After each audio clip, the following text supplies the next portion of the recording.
Good afternoon, everyone. Wekiva High School welcomes you to Mustang Field, where it's a beautiful day for softball. Please welcome our guests from Edgewater High School. They are the Eagles. And they'll be taking on your Wekiva High School Mustangs.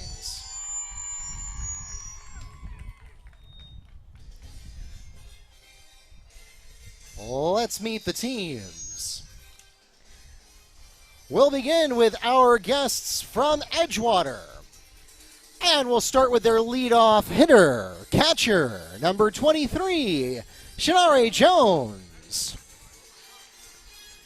Next in the lineup for the Eagles, second baseman, number 27, Jasaris Torres.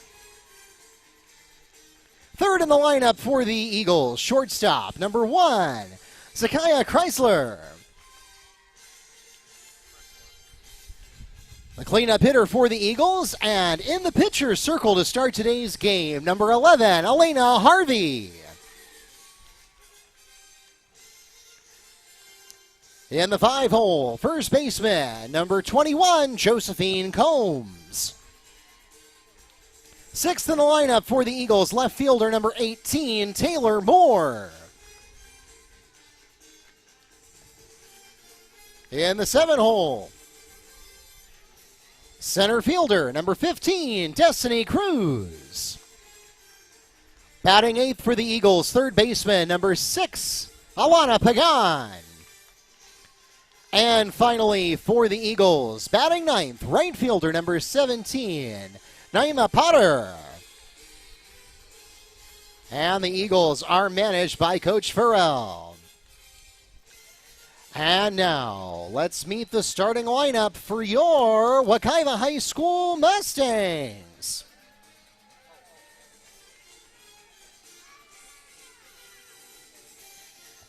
The leadoff hitter for Wekiva, shortstop, number 5, Yalia Delgado. Second for the Mustangs, right fielder, number 1, Destiny Reynante. Third in the lineup for the Mustangs, third baseman, number 33, Amy Castillo.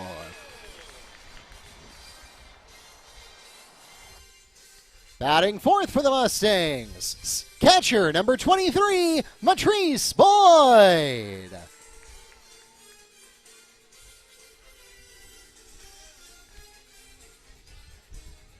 In the 5-hole, first baseman, number 3, Avery Schoen.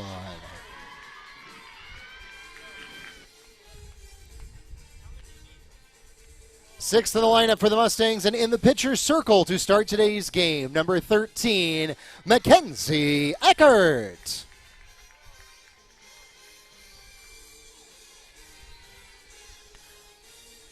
Batting seventh, left fielder, number 21, Lily Jones.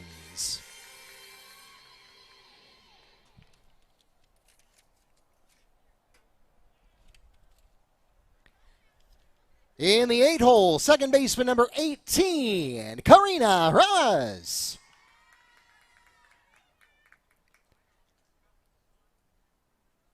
And batting ninth for the Mustangs, designated player number 12, Maya Ingram.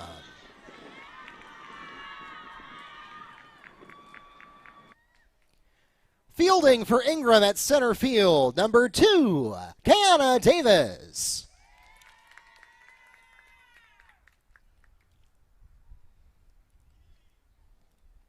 And the Mustangs are managed by head coach Naisha Griffin with assistant coach Taylor McGowan.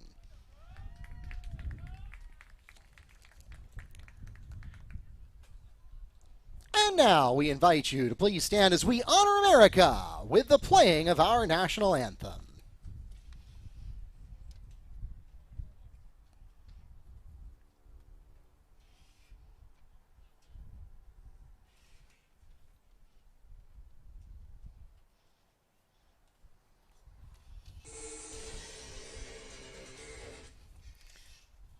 That was not the national anthem.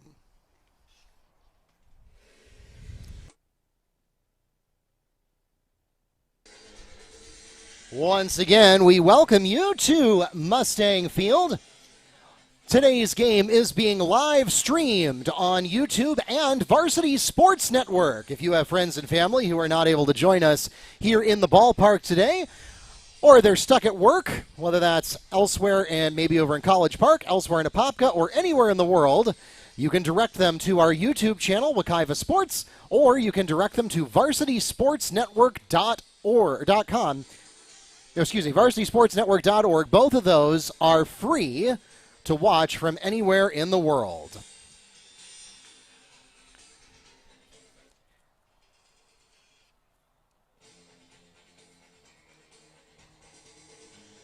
And for those of you who are already doing that, we want to welcome you to Mustang Field.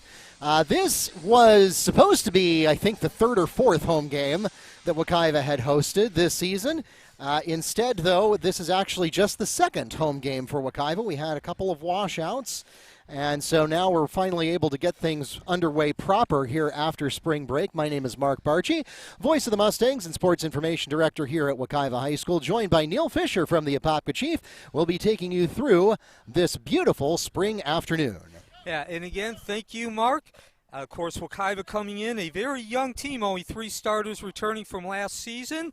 And they are taking with a 1-4 record, obviously looking for a win, gain some momentum, build some fundamentals, and so much of what could be tomorrow is taking place today behind the scenes. Of course, they will be taking on Edgewater, the Eagles, about 5 miles down the road in College Park. They come in with a 3-2 record, so they're looking to go over 500 for the first time this season. And, of course, Wekiva, the home team, so Edgewater will take to the field first. And their lineup, if you joined us after Mark did the public address announcing, catcher Shayari Jones, number 23 leading off, followed by second baseman Jasiris Torres, shortstop Zakiah Chrysler in the 3 position, Elena Harvey the pitcher, number 11 in the cleanup, followed by Josephine Combs, first baseman, number 21, number 18, Taylor Moore, left field. Next in the lineup, Destiny Cruz, the center fielder, number 15, rounding number 7, followed by Elena Pagan, the third baseman, number 6, and rounding out the lineup, Naimi Potter, the right fielder, number 17, and they will be facing Mackenzie Potter, the sophomore, making her first ever start at the varsity level. So the first pitch of the game, as Mark mentioned, a beautiful day, a few clouds in the sky, up high from Eckerd, a 1-0 count on the leadoff hitter Jones, who also does the catching. Boyd gives out the signal, the catcher behind the plate, and not the way you want to start a game, Mark. Hit by pitch. So Boyd behind the plate, your defensive lineup, showing one of the returning players at first, Ramus at second, in the hole at shortstop, Delgado, Castillo on the third base side, Jones, Davis, and Renate in the outfield, left to right. Runner at first base, Jones being hit on the second pitch of the game. Eckerd delivers, and attempted stolen base. No slide from Jones, and a scoring threat 3 pitches in for Edgewater. Runner at second with nobody out. So Torres steps in. Torres, one of the leading hitters, batting third, actually fourth. The number 4 hit, fourth highest batting average for Edgewater, 417. 12 of 17 so far. As she takes ball 1.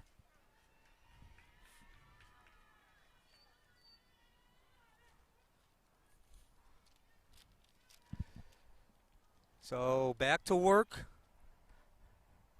Eckerd goes, and now between second and third is Jones. And now she goes back as Boyd runs her back there. So Torres, actually she is 5 of 12 of the season, 17 plate appearances, and she steps back in. So a 2-1 count now. Of course, Coach Griffin, Nyasha Griffin, the head coach for Wekiva. Give you a little bit of her background in a minute here as Eckerd into the windup. And was, yes, 2-2 count. Catches the inside corner. The sophomore making her first varsity start. A full count. Softly hit back to the second baseman. Ramus got a charge. And she does get the out.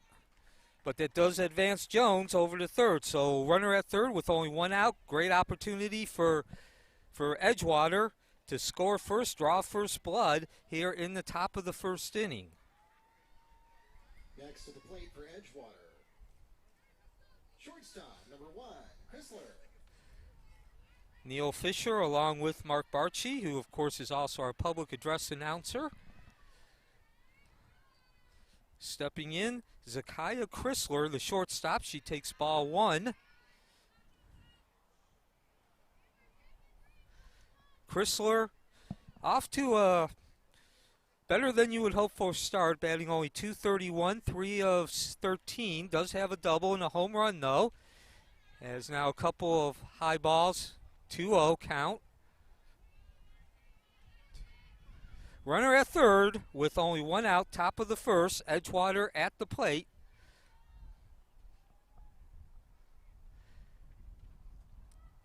The delivery from Eckerd, and third consecutive ball.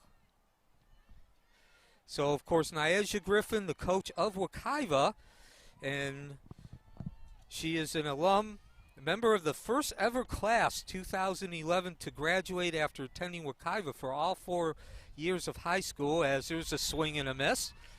The first one of the ball game, actually, Mark. And, of course, Nyasha was well known throughout her time here for her athletic prowess, but it was as a weightlifting, a 3-time state weightlifting champion, as Eckerd looks, delivers, contact, and nice play out center field by Davis. And perhaps a mistake there. Jones not tagging up. Looked like there was some confusion between Coach Farrell, and Jones in terms of communication. Davis makes the play in center field to put 2 away for the Eagles. And next at the plate, pitcher number 11, Harvey. In either case, nice job out there by Davis. Saw the ball, read it perfectly, couple steps back, and brought that ball out of the air for the second out. And this at the plate now is Elena Harvey, Edgewater's pitcher in the cleanup hole, number 11. Harvey comes in second highest batting average for Edgewater, .455, 5 of 11 at the plate. And Edgewater is a team that can certainly put the numbers up and hit the ball. A .349 batting average overall as Eckerd delivers. That'll be ball 1, 1-1 count now. And, a miscue by Wekiva. And Jones will come in and score, 1-0 lead. So Edgewater scores the first run in this first inning without the benefit of a hit. Hit batsman Stoltz second, went to third on a sacrifice ground out by Torres, and then came in on that error. Ball not really thrown back to Eckerd. So a 2-1 count now.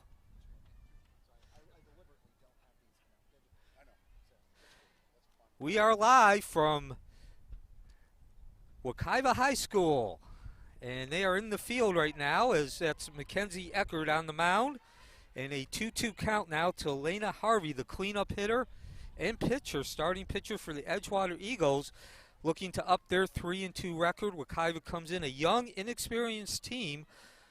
Only 3 players from last season's team playing on this season's team. 1-4 record, so certainly a win would go a long way for the young Mustangs, the young Wekiva players outside. 3-2. So the second full count now that Mackenzie Eckert has faced in this first inning. And speaking of youth, this is Eckert's first start ever at the varsity level as well. And the second batter to reach base. Give the base on ball to Elena Harvey. So Harvey walks to first. Next at the plate for Edgewater, Harvey draws first baseman number 21, Combs. Harvey draws her 5th walk of the season. So not only does she have a high batting average, but she is very patient at the plate, out of that cleanup spot. And now up, as you just heard Mark say, first baseman Josephine Combs slaps that ball down. This is going to take some work. And there's your error. And now Harvey rounds third, and she'll score easily. No throw home. And a second run scored by Edgewater without the benefit of a hit. And talked about this throughout the first inning. The youth and inexperience continues to rear its ugly head for Wekiva.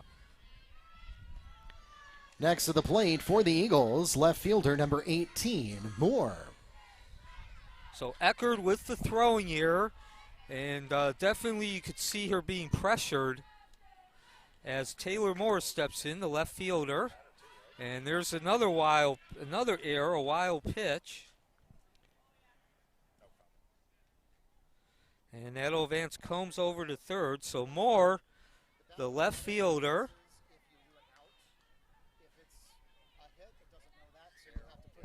A junior. Opportunity to make this a 3-0 ball game.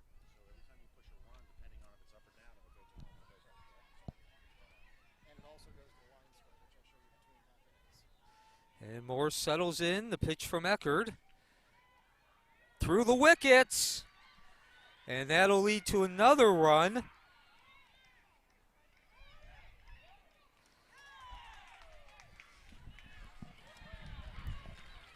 And a 3-0 lead now for Edgewater in the top of the first. Moore safe at third. Cruz on to second, and that will score a run. Yeah,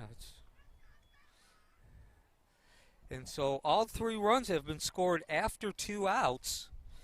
And really it looked like Eckert was going to be able to get out of this inning without any damage, but a series of errors since Elena Harvey stepped into the plate.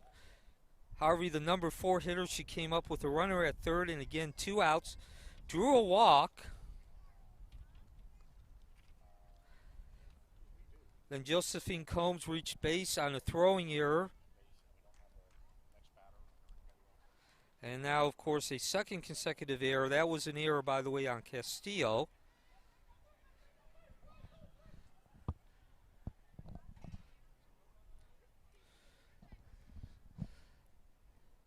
So, Alana Pagan, the third baseman, steps in.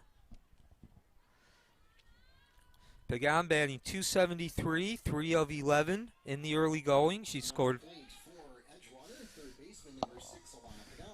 Pagan's also scored 5 runs, along with 2 doubles.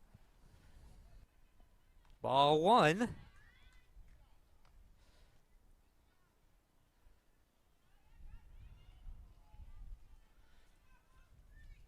So 1-0 count to Pagan. Critical moment of the game, only in the first inning. And through the wickets, into the hole. Pagan gets the first base hit of the inning, finding that hole between second and third, slapping the ball. And a 5-0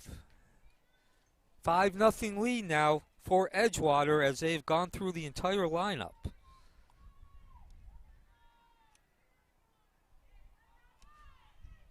And stepping in is Naima Potter, the right fielder, number 17. Ball 1 delivered from Eckert.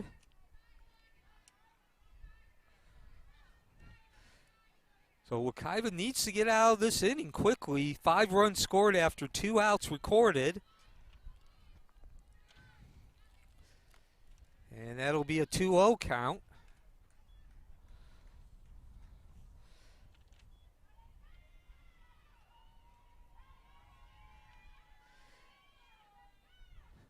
So everybody back into their positions as Eckert gets the sign from Boyd.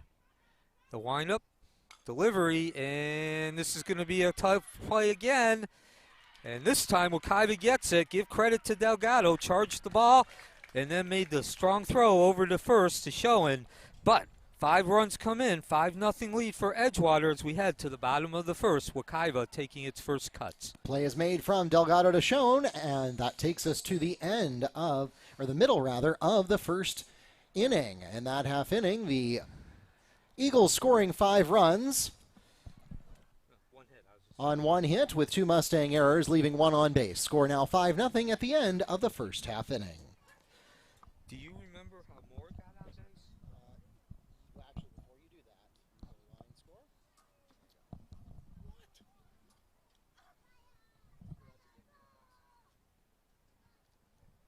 Do you remember how Moore got on base?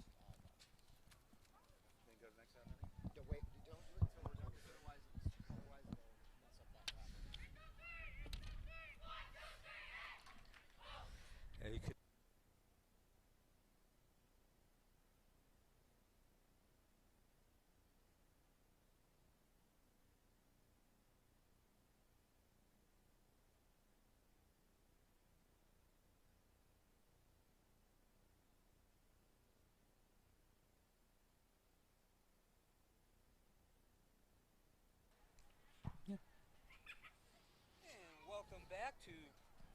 Welcome back to Wekiva High School. Edgewater Eagles, a visiting team, and unfortunately they came out taking advantage of a number of errors, not just actual tangible errors, but errors in general by Wekiva. A 5-0 lead in that first inning. Only one hit, although that was a big hit. Elena Pagan with a single over second base, knocked in that 4th and 5th run. So, again, they were already down 3-0. That's already facing that having to come from behind mentality. But certainly Mark, that's Mark Barchi, I'm Neil Fisher, that now not just looking at a 3-run deficit, but now you're looking at a 5-run deficit, which means you got to go more than 4 or 5 batters in to tie this game.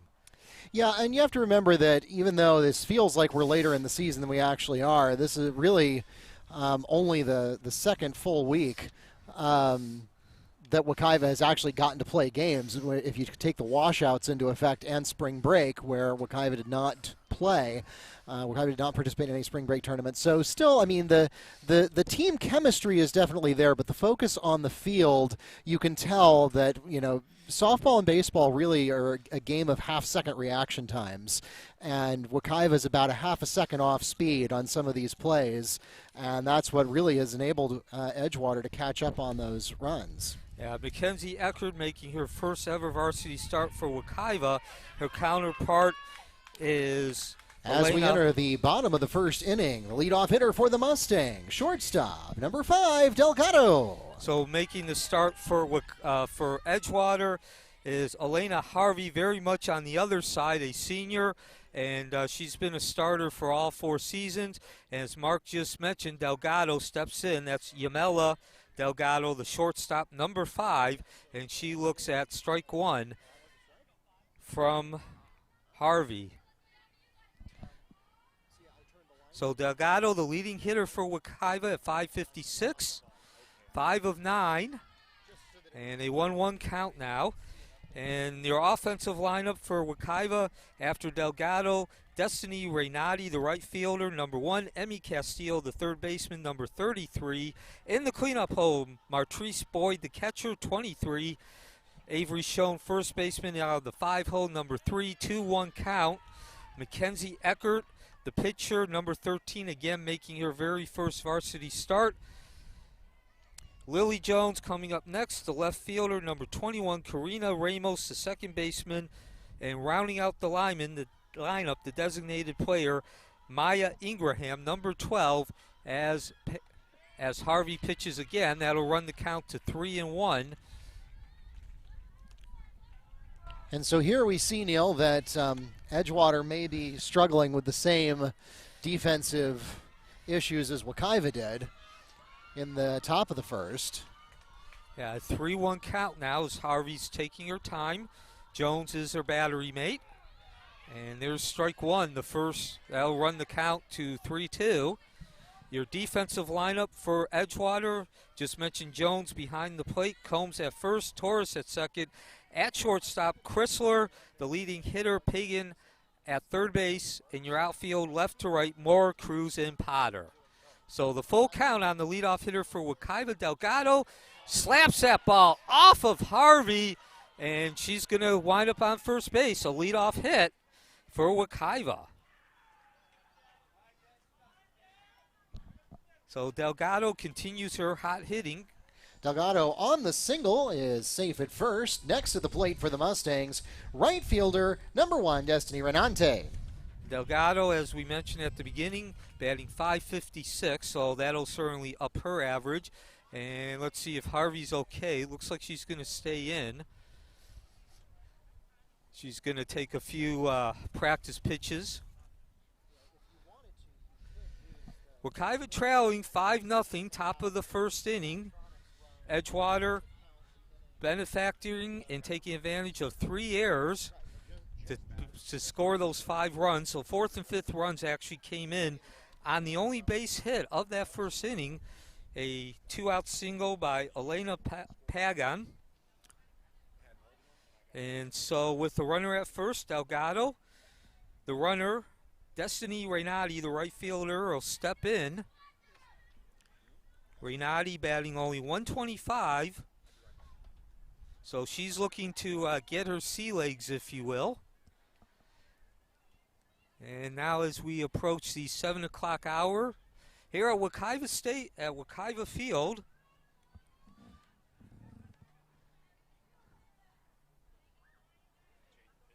temperatures in the mid-70s.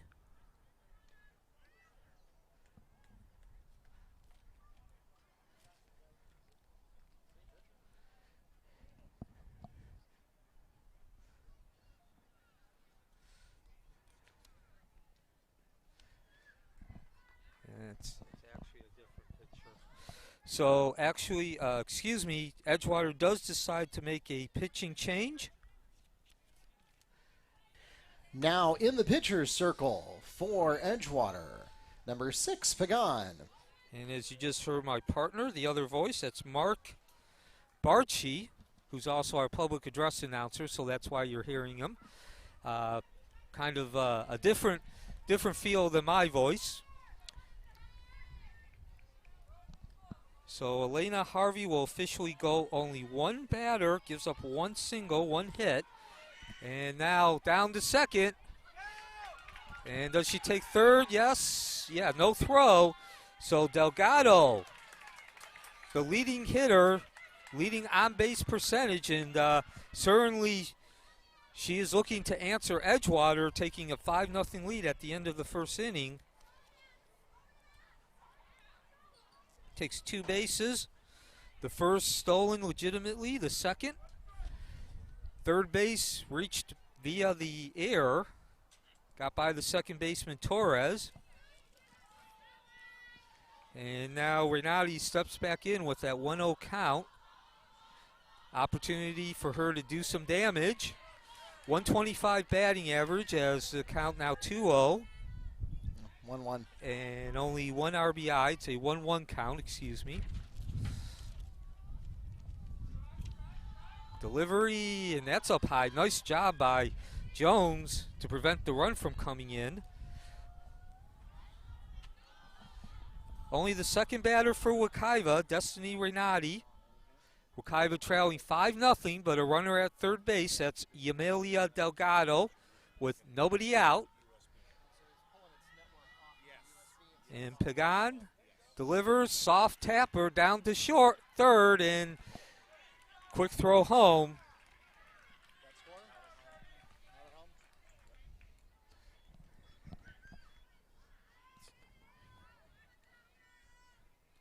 So Chrysler, by the way, is now at third base, moving over from shortstop with the change to the pitcher.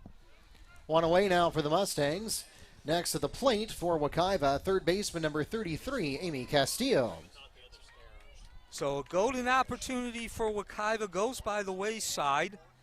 Again, this is a very young and inexperienced team, and I think you can chalk that up to a learning experience that perhaps it would have been better for her to take a couple steps.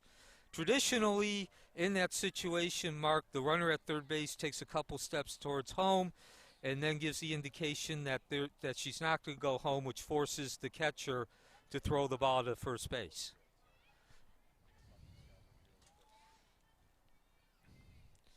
So now Emmy Castillo steps in. Runner at first base with one out. Another attempt to steal second and another successful attempt.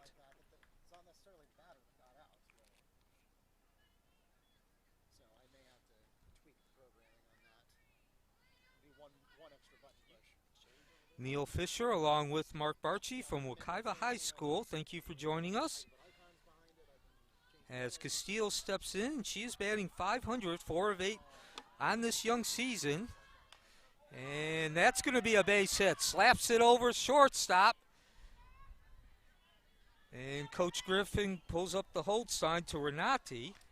Castillo with a single line drive into center field, and that will put runners at 1 and 3 now. For catcher, number 23, Matrice Boyd. And as Boyd steps up, another opportunity for Wekiva to cut into the 5-0 lead. Runners at first and third with only one out. Boyd batting .400 on the season, 2 for 5. She's only appeared in 2 out of the 5 games Wekiva's played, and is looking for her 4th RBI of the season. So now Coach Farrell discussing strategy with Pecan and the rest of the infielders. Only one hit in that first inning by Edgewater. They took a 3-0 lead on the strength of 3 errors committed by Wekiva. And then Alana Pagan, who has just taken over the pitching duties in this inning, slapped the single, ripped the single between short and third to bring home those 4th and 5th runs. Wekiva trying to answer.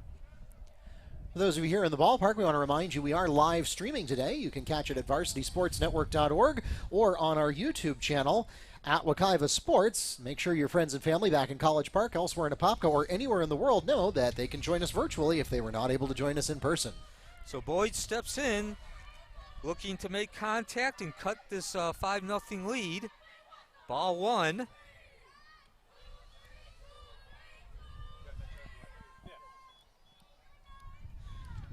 So Castillo, who just got the single, Boyd now at the plate, and Schoen, who will be up next. The 3 returning starters for Wekiva as Pecan delivers. And another stolen base. No throw from Jones as Castillo takes second. So now Wekiva runners at second and third with only one out. So a single at least gives you a 50-50 chance of getting 2 runs in.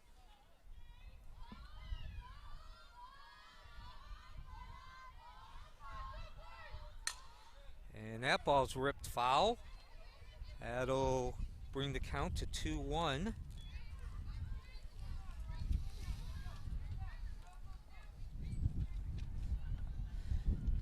So temperatures around 70 degrees, but we do have some gusting.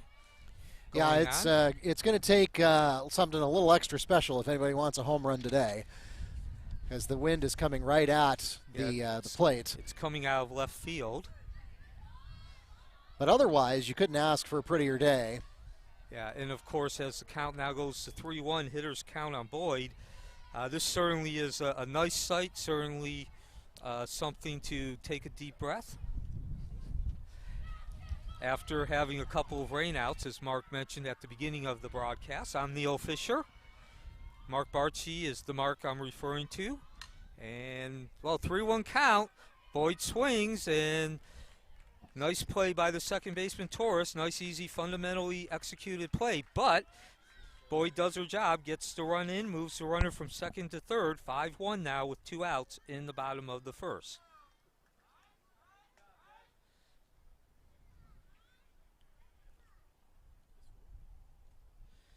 And that'll bring Avery Schoen, the other one of the 3 returning players. Mustangs pick up their first run. Next at the plate, first baseman number 3, Avery Schoen. So Schoen batting .333. 2 for 6, an RBI. And with 2 outs now, Wekiva's going to need a base hit. But they still have that opportunity, Mark. And doesn't look like it's going to happen, though. Schoen slaps the ball, very soft grounder back to the pitcher, Pagan, who handles it easily.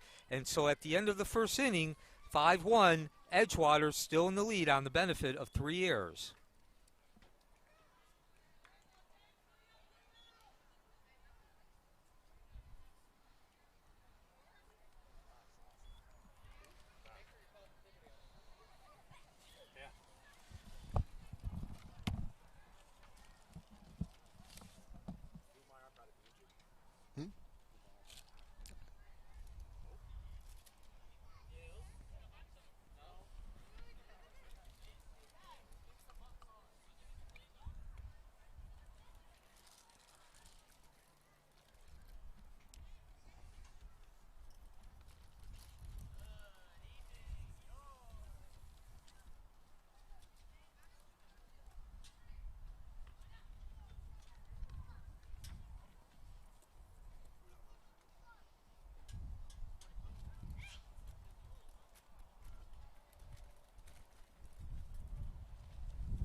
Inside my bones, it goes electric wavy when I turn it on.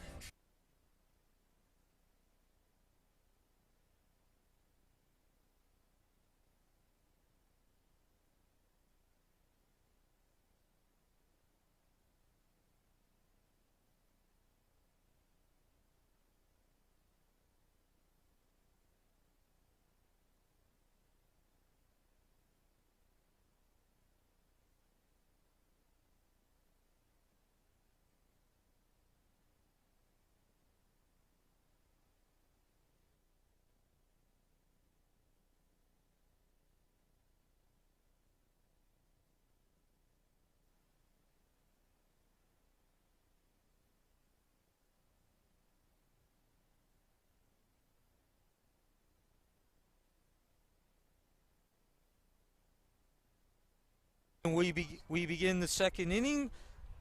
Edgewater with a 5-1 lead, benefit of 3 errors and putting up a 3-0 lead, and then two runs coming in on Elena Pagan's 2-run single, the 4th and 5th innings. And so they went through the entire lineup in the first inning back to the top. That's Shanari Jones stepping in to face Mackenzie Eckerd, and ball 1.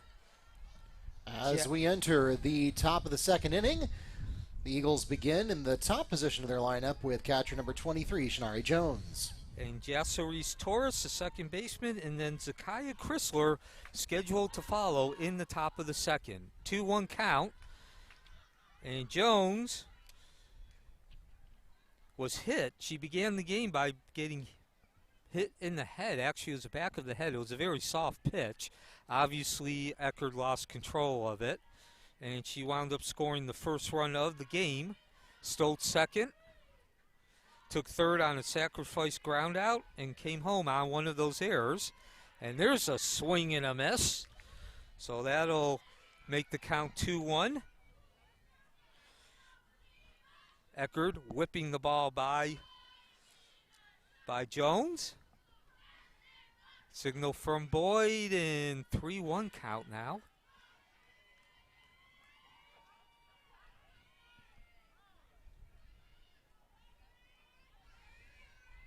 So a hitter's count to Jones, looking to get on base for the second consecutive time today. And we're going to have a stoppage before the pitch. So Wekiva comes in 1-4, and a somewhat common theme at the high school level. a young and inexperienced team. So they're looking to find their footing, their grounding, so to speak. It's not even really about the record. They just want to be able to start, improve your play, and be able to execute your fundamentals. And again, mention that because that certainly was the case in the first inning.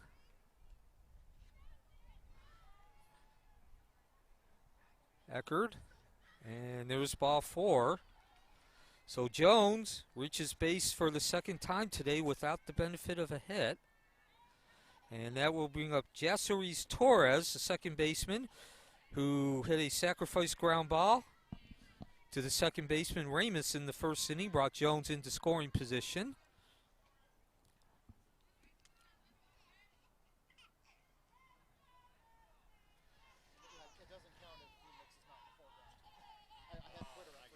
And ball 1 in a wild pitch. So Jones will take second.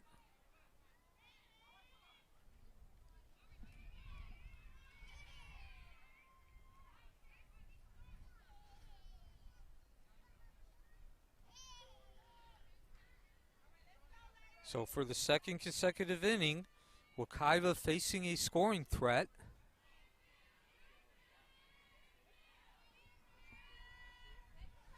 And the pitch, 2-0 count.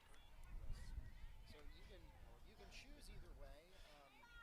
Because I only have 2 angles, I don't really care about previewing programs, so I have this set to do an instant cut. So you see a button push. If I had 4 angles and I wanted to be able to see it first, I could set it to preview, and then I would have a second button that would cut. And now saw this in the first inning. Jones getting about halfway and challenging Boyd.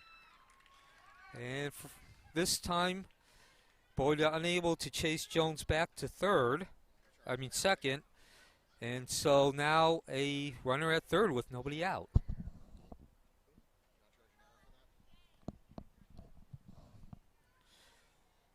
Fourth error of the game for Wekiva.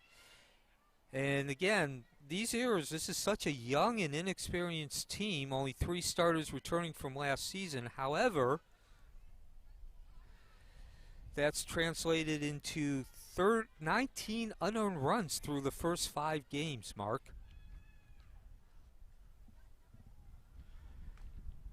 And ball 4.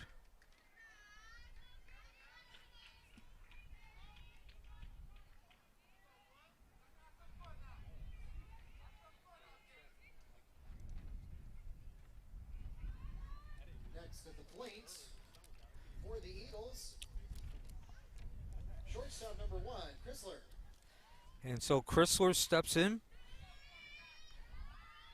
batting .231 at the start of this game. She flew out to center field in the first inning. First pitch swinging, and foul ball. So that's what Eckerd needed, getting the strike on that first pitch, getting out ahead of the hitter.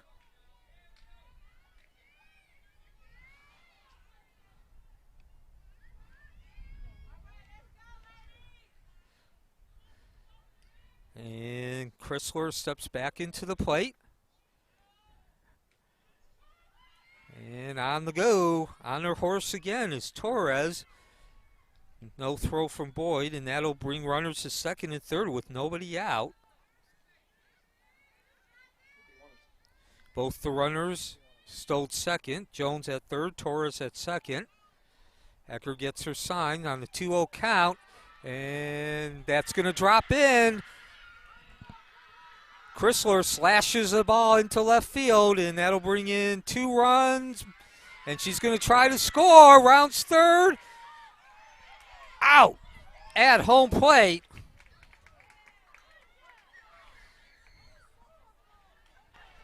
Two runs come home. The third is tagged out at the plate. So 1 away now for the Eagles as they take a 7-1 lead. Next at the plate for Edgewater, pitcher, and now fielder number 11, Harvey.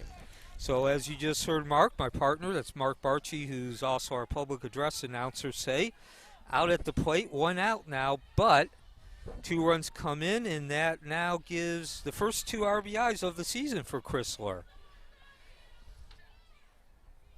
And in the meantime, Harvey will step in. Elena Harvey, the pitcher, she drew a walk and scored the second run in the first inning. So to your point, Neil, she'll get credit for the hit there, even though she ultimately got tagged out because she earned, I'd say she probably earned a triple, right? Yeah. Certainly both those runs are an RBI. And I believe we have a pitching change now, Mark. Yes, indeed we do. Okay, so that's why we had a stoppage. Again, Mackenzie Eckert making her first varsity start. Unfortunately, it did not go well. We'll have the stats for Eckert in a couple minutes. Now at the plate, or now in the pitcher's circle for the Mustangs, number 1, Destiny Renante. So Destiny Renate, who has been the main pitcher, seen about 90% of the action, she comes in with an 8.0 ERA. 1 win on the season against 4 losses, 9 walks and 14 strikeouts. She's given up 31 hits as well.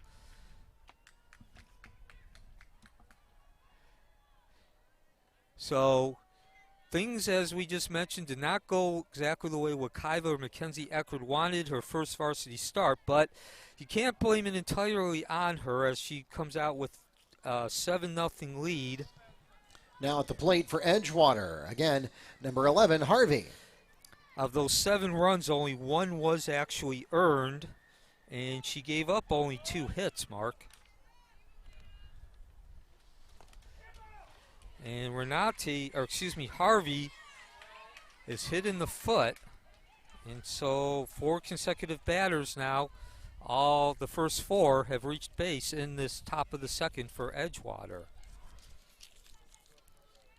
Harvey advances to first. Next to the plate, first baseman, number 21, Combs. So just one note to close out the line on Eckert. Again, she gave up 5 runs in that first inning. Wekiva fell behind 5-0. However, all those runs were unearned. As you heard Mark say, that is now Josephine Combs at the plate, and she takes strike 1. Combs reached base on a throwing error in the first inning. Now, that was Eckert's fault. It does not go towards her pitching stats.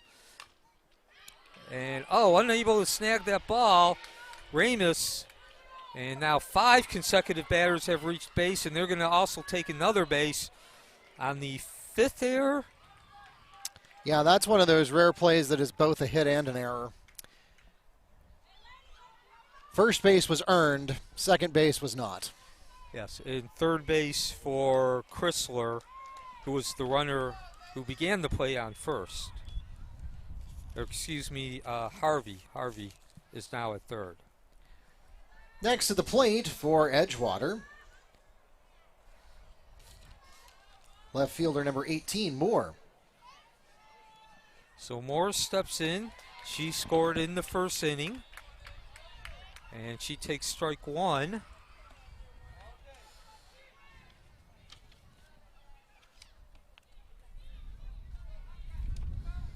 So Edgewater, 3-2 lead, and that's going to plop in there right behind the second baseman, Ramos, and in front of the right fielder in an 8-0 lead now for Edgewater in the top of the second.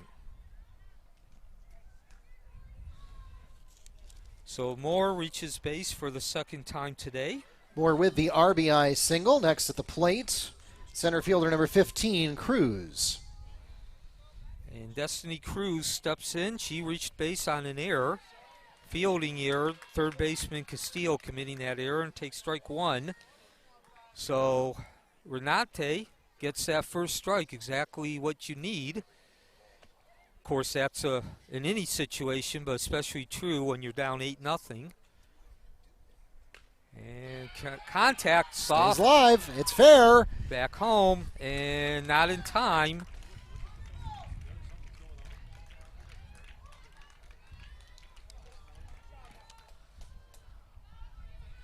So 9-0 now. And give the RBI to Cruz. Cruz picking up the RBI single to put runners at 1 and 2, and the 9th run on the board. Next at the plate, right fielder number 6, Pagan. And that is the first RBI of the season for Cruz. 1 out, top of the second. First and second. Here at Wekiva Field, it's 9-1 score. 5 runs pushed across the plate by Edgewater in the first, 4 here in the second. And we've seen a pitching change as Pagan, who is 1 for 1 today, takes strike 1, 1-1 count. Pagan actually had the only hit of the first inning, but it was a 2-run single, up the lead from 3 to 5-0. And of course, she also took over the pitching duties as the count now goes to 1-2. After the first Wekiva batter, the leadoff hitter for Wekiva, Delgado, ripped a liner right into the starting pitcher Harvey's right shin, and Pecan was called upon to replace Harvey.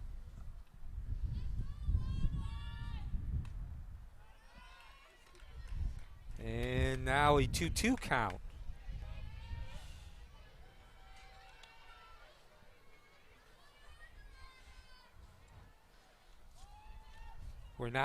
Destiny Renati coming on in relief in this inning. Count remains 2-2. Give Pagan credit, she jabbed that ball. Able to keep the bat alive.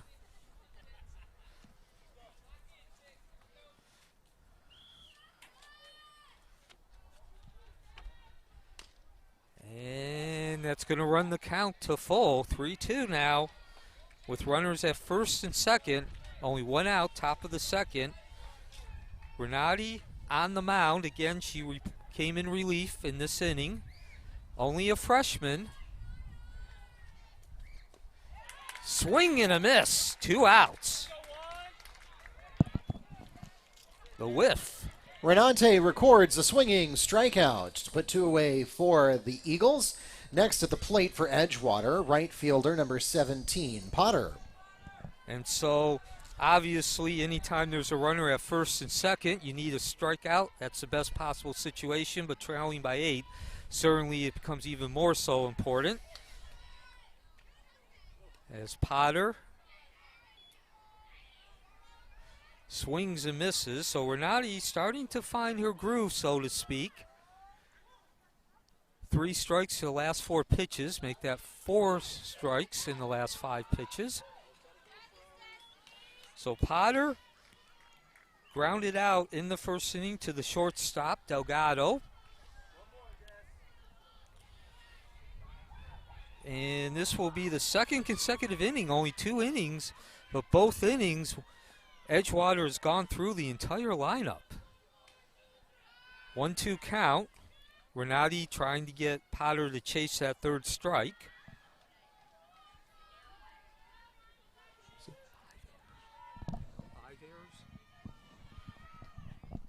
Five errors committed by Wekiva. And 2-2 count. Renati for the second consecutive pitch. Trying to get Potter to chase that 3rd strike. This time she went high. So those 5 errors by Wekiva has really been the story of this game and the story of their season.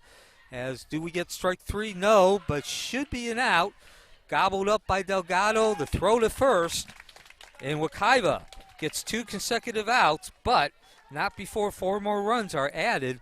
Quite a bit of damage. 9-1 now as we head to the bottom of the second from Wekiva High School. In that half inning, the Eagles scoring 4 runs on 3 hits with 2 Mustang errors, leaving 2 on base, and the score now stands 9-1 at the at the middle of the second inning.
As we enter the bottom of the second inning, the Mustangs will begin in the 6th position of their lineup with number 13, Mackenzie Eckert.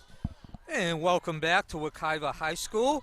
The softball field located just behind the football field, as you heard my partner, Mark Barchi, who's also public address announcer, say. That's Mackenzie Eckert, the starting pitcher, stepping into the plate, and she takes ball 1. Lily Jones, the left fielder, and Karina Ramos scheduled to follow in the top of the second. Wekiva trailing 9-1, 2-0 count now. 5 runs pushed across the plate by Edgewater in the first inning. They pushed 4 in the top of the second. And Wekiva scoring its lone run in the top of the first. And slow roller, slapped by Eckert, and she will reach first base. Third hit of the game for Wekiva. Eckert beats the throw to first to pick up the single. Next at the plate for the Mustangs, left fielder, number 21, Jones. So Jones steps in. Jones still looking for her first hit of the season in 8 plate appearances, 5 at-bats.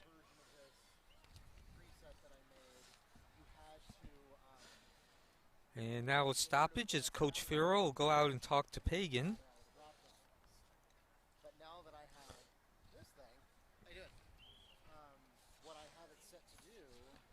So errors have been the name of the story tonight. 5 committed by Wekiva, only 1 earned run.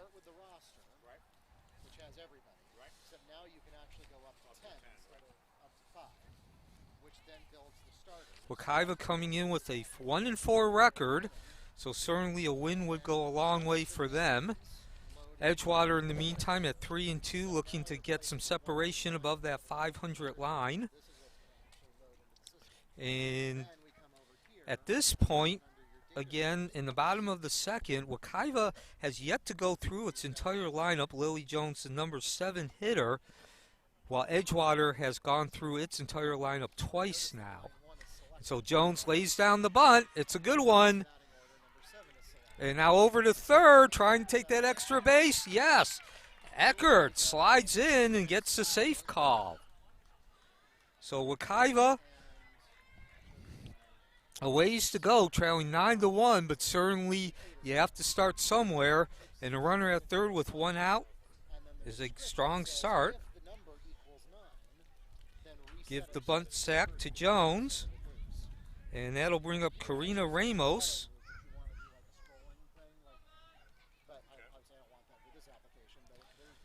And so Ramos steps in. She's also looking for her first base hit of the young season. 5 at-bats, 8 plate appearances.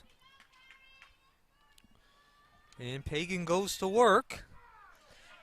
Strike 1. Well, you could hear that up here, Mark. Could hear the call from the ump.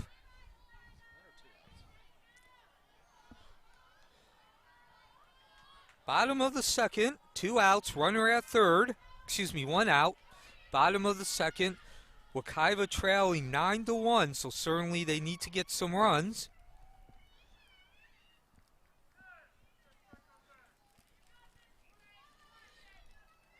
And now Pagan taking her time before she sets on the mound. Actually, we got some discussion going on between Coach Griffin over at third base, the Wekiva coach, and our umpire. Now our umpire is going to actually walk over to Coach Griffin.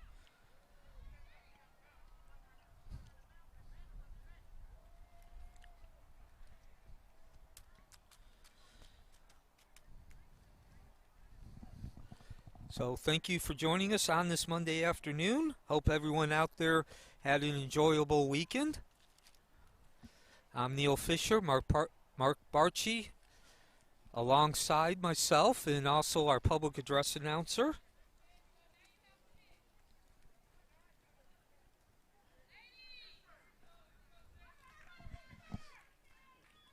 And so now we're ready to get back to work. Karina Ramos stepping in.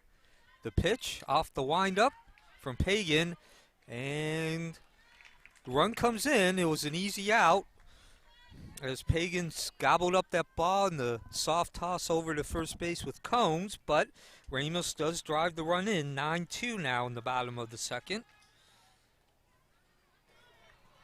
Play is made on the 1-3 ground out to put 2 away for the Mustangs. However, Eckert comes in to put the second run on the board for Wekiva. Next at the plate, DP number 12, Maya Ingram. Yeah, and by the way, DP stands for designated player as she looks at ball 1.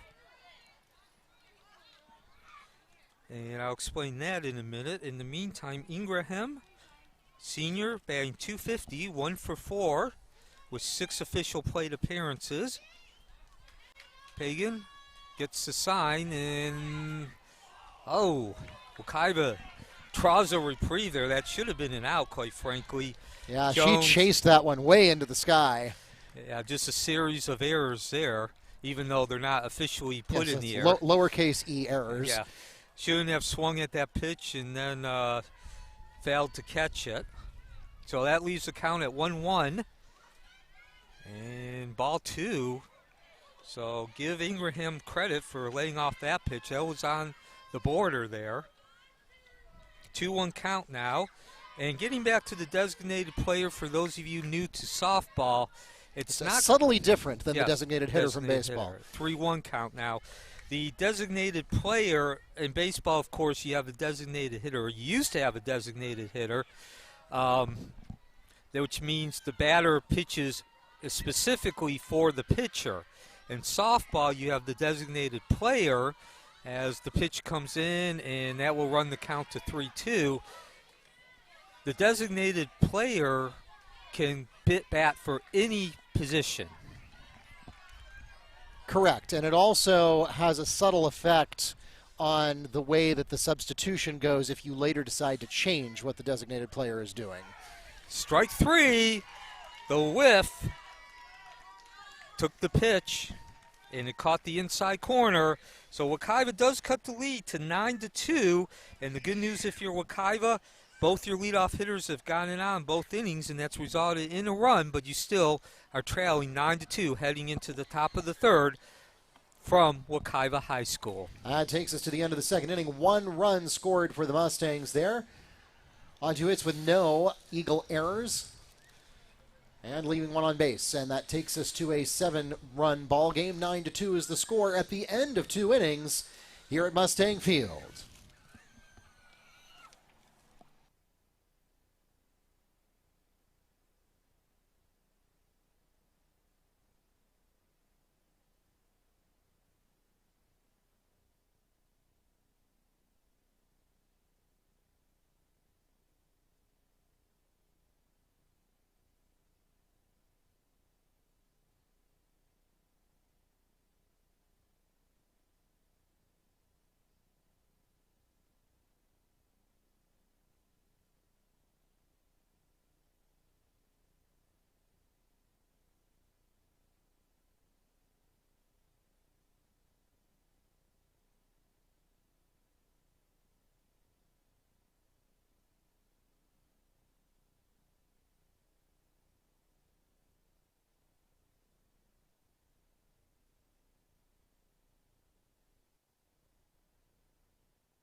As we enter the top of the 3rd inning.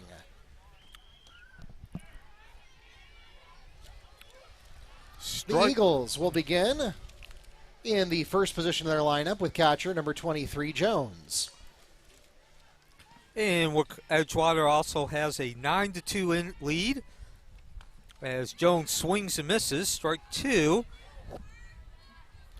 Edgewater scoring 5 runs in the first inning and then 4 in the second. 5 errors committed by Wekiva. That's really been the story, not only today but of their season. That'll be ball 1.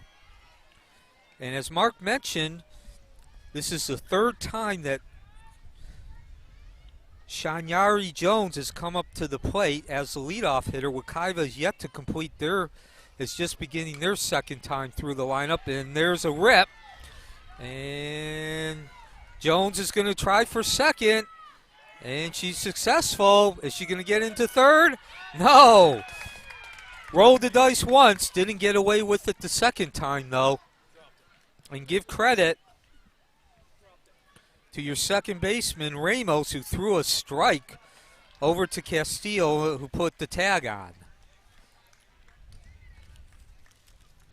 So 1 out, top of the third, and that'll bring up. Jones earns a double, but is then thrown out at third. 1 away for the Eagles. Next at the plate, second baseman number 27, Torres. So Jones has reached base all 3 times she has come up. Strike that. The runner is safe at third. Oh, okay. And as you just heard Mark say, who's also our public address announcer, a triple for Jones. So she is now 1 for 1 as Torres steps in. Jones was hit by a pitch in the first inning and then drew a walk in the second inning, scored both times, and now threatens to score for a third time. Torres 0 for 1. And this should be an out. No man's land. Nobody called for it. And that's you have to give a single there. Again, and the inexperience of Wekiva rearing its ugly head. And that'll bring the score to 10-2. And that is also... Torres drops one into fair territory, and she's safe at first and also picks up the RBI. That's the first RBI of the season for Torres. Next at the plate, number 1, Chrysler. Chrysler swings at that first pitch. Go for the force. 6-4. No, Torres beats the throw to second and is ruled safe on what would have been a fielder's choice. So now runners at 1 and 2 for number 11, Harvey. Yeah, so credit, that does count as an infield single for Chrysler. And as Mark just mentioned, Elena Harvey steps in, the starting pitcher. She is yet to get an official plate appearance. Walk and then hit by a pitch. She has scored both times. And now this is Renati at the mound. The freshman who has started all 4 of Wekiva's previous game took over in the top of the second.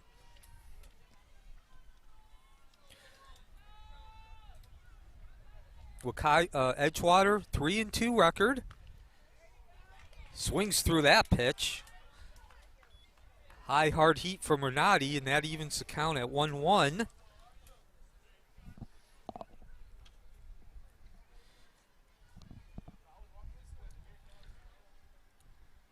Top of the third, the delivery out of the windup. And Boyd's quick to get out of that crouch to prevent Chrysler from running to third.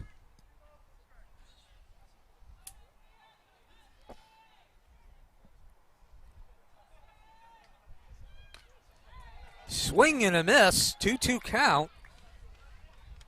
So Harvey for the second time taking the high hard heat, but not able to connect.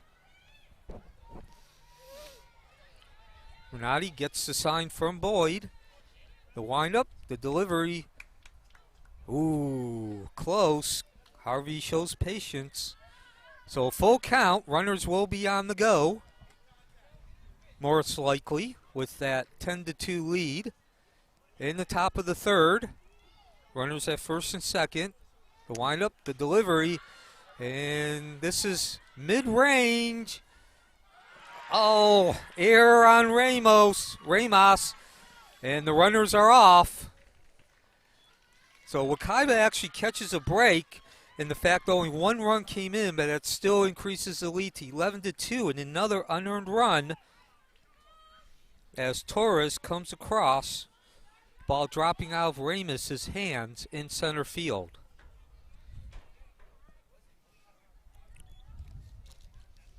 And that will also leave runners at second and third now. Harvey is safe at second. And that advances Chrysler to third. Run scores. And next at the plate after the timeout will be first baseman number 21, Combs. So again, an 11-2 lead in the top of the third. Nobody out. Runners at second and third. And of those 11 runs, Mark, only 2 have been earned, as Wekiva has now committed 7 errors. I have 6, Okay, although I might have 6 missed errors. one.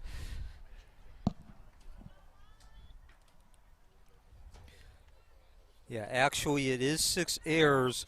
Chrysler reached base. She was the batter before Harvey, who was our last batter. And that it was not officially an error in the sense that somebody dropped the ball, but it should have been a count ball. It was hit between first base, second base, and the right fielder as Combs slashes it over. And this time, no error. Delgado gobbles the ball up over to first, but Combs does her job, knocks in the run, 12-2 in the top of the third. The play is made on the throw from Delgado to Schoen for the 6-3 ground out. 1 away for the Eagles. It does score a run, however. Next at the plate for Edgewater, left fielder number 18, Moore. And so Moore steps in. She's 2 for 2 today. Couple of singles, a couple of RBIs, and scored a couple of runs. And first pitch swinging.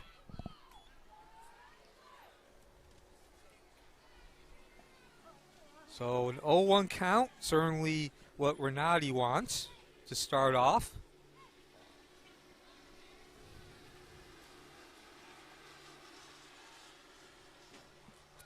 Moore takes ball 1, 1-1 count. Thank you for joining us on this Monday afternoon from Wekiva High School. Neil Fisher along with Mark Barchi. Matchup between two teams certainly going in opposite directions, as that's a 2-1 count. Wekiva at 1-4. A young, inexperienced team, only 3 players returning from last season, and that has certainly bared in the tangible results tonight. Edgewater coming in with a 3-2 record, as Moore swings through that pitch. Evens the count at 2-2. Wekiva also has had a couple of games rained out this season, so certainly less opportunities to gain some experience as the count remains 2-2. Gone by the wayside. Wekiva's lone victory coming against Atlantic, a 9-6 score. That was the second game of the season. And tomorrow they will host Osceola and then Lyman on the 25th to complete this week. The swing, the miss. And that is the second out of the inning, second strikeout of the game for Wekiva, and the second for Renati. And that'll bring Destiny Cruz. Destiny Renate records the swinging strikeout, 2 away. Next up, center fielder number 15, Cruz. Cruz 1 for 2 today, but reached base both times as she looks at ball 1. Reached base on an error by the third baseman in the first inning and scored, and then knocked in a run with a single in the second inning. Second pitch, and that'll be ball 2.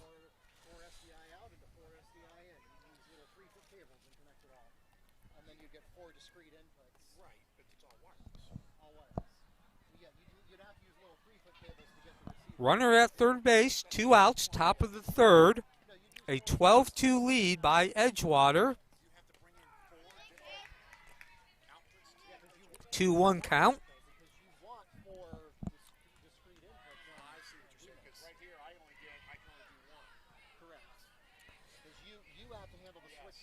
Renati gets her sign. Out of the windup and caught. Snagged out of the air by Schoen. That takes us to the middle of the third inning. And so we will come back. Bottom of the third. Wekiva needing some runs. They trail 12-2. Nice play by Schoen, but still facing the 10-run deficit from Wekiva High School.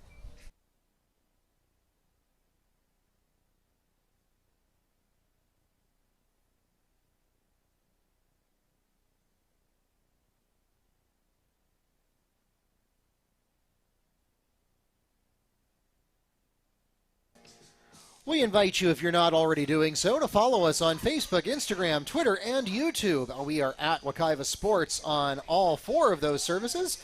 You'll get live updates from many of our home athletic events, as well as news and information about our athletes and alumni. Again, it is at Wekiva Sports on Facebook, Instagram, Twitter, and YouTube. Softball season now getting underway in earnest. We had 3 away games in a row before that Ocoee game to wrap up the first portion of the season. Now that we are back from spring break, we now have 6 home games in a row. This is the second of 6. Your next chance to catch Wekiva in action is coming up tomorrow, March 22nd at 6 p.m. Wekiva will be hosting the Osceola Cowboys. Then on the 25th, the Mustangs will host the Lyman Greyhounds at 5 p.m. You get the complete schedule for softball as well as all of Wekiva's sports at wekivamustangs.com.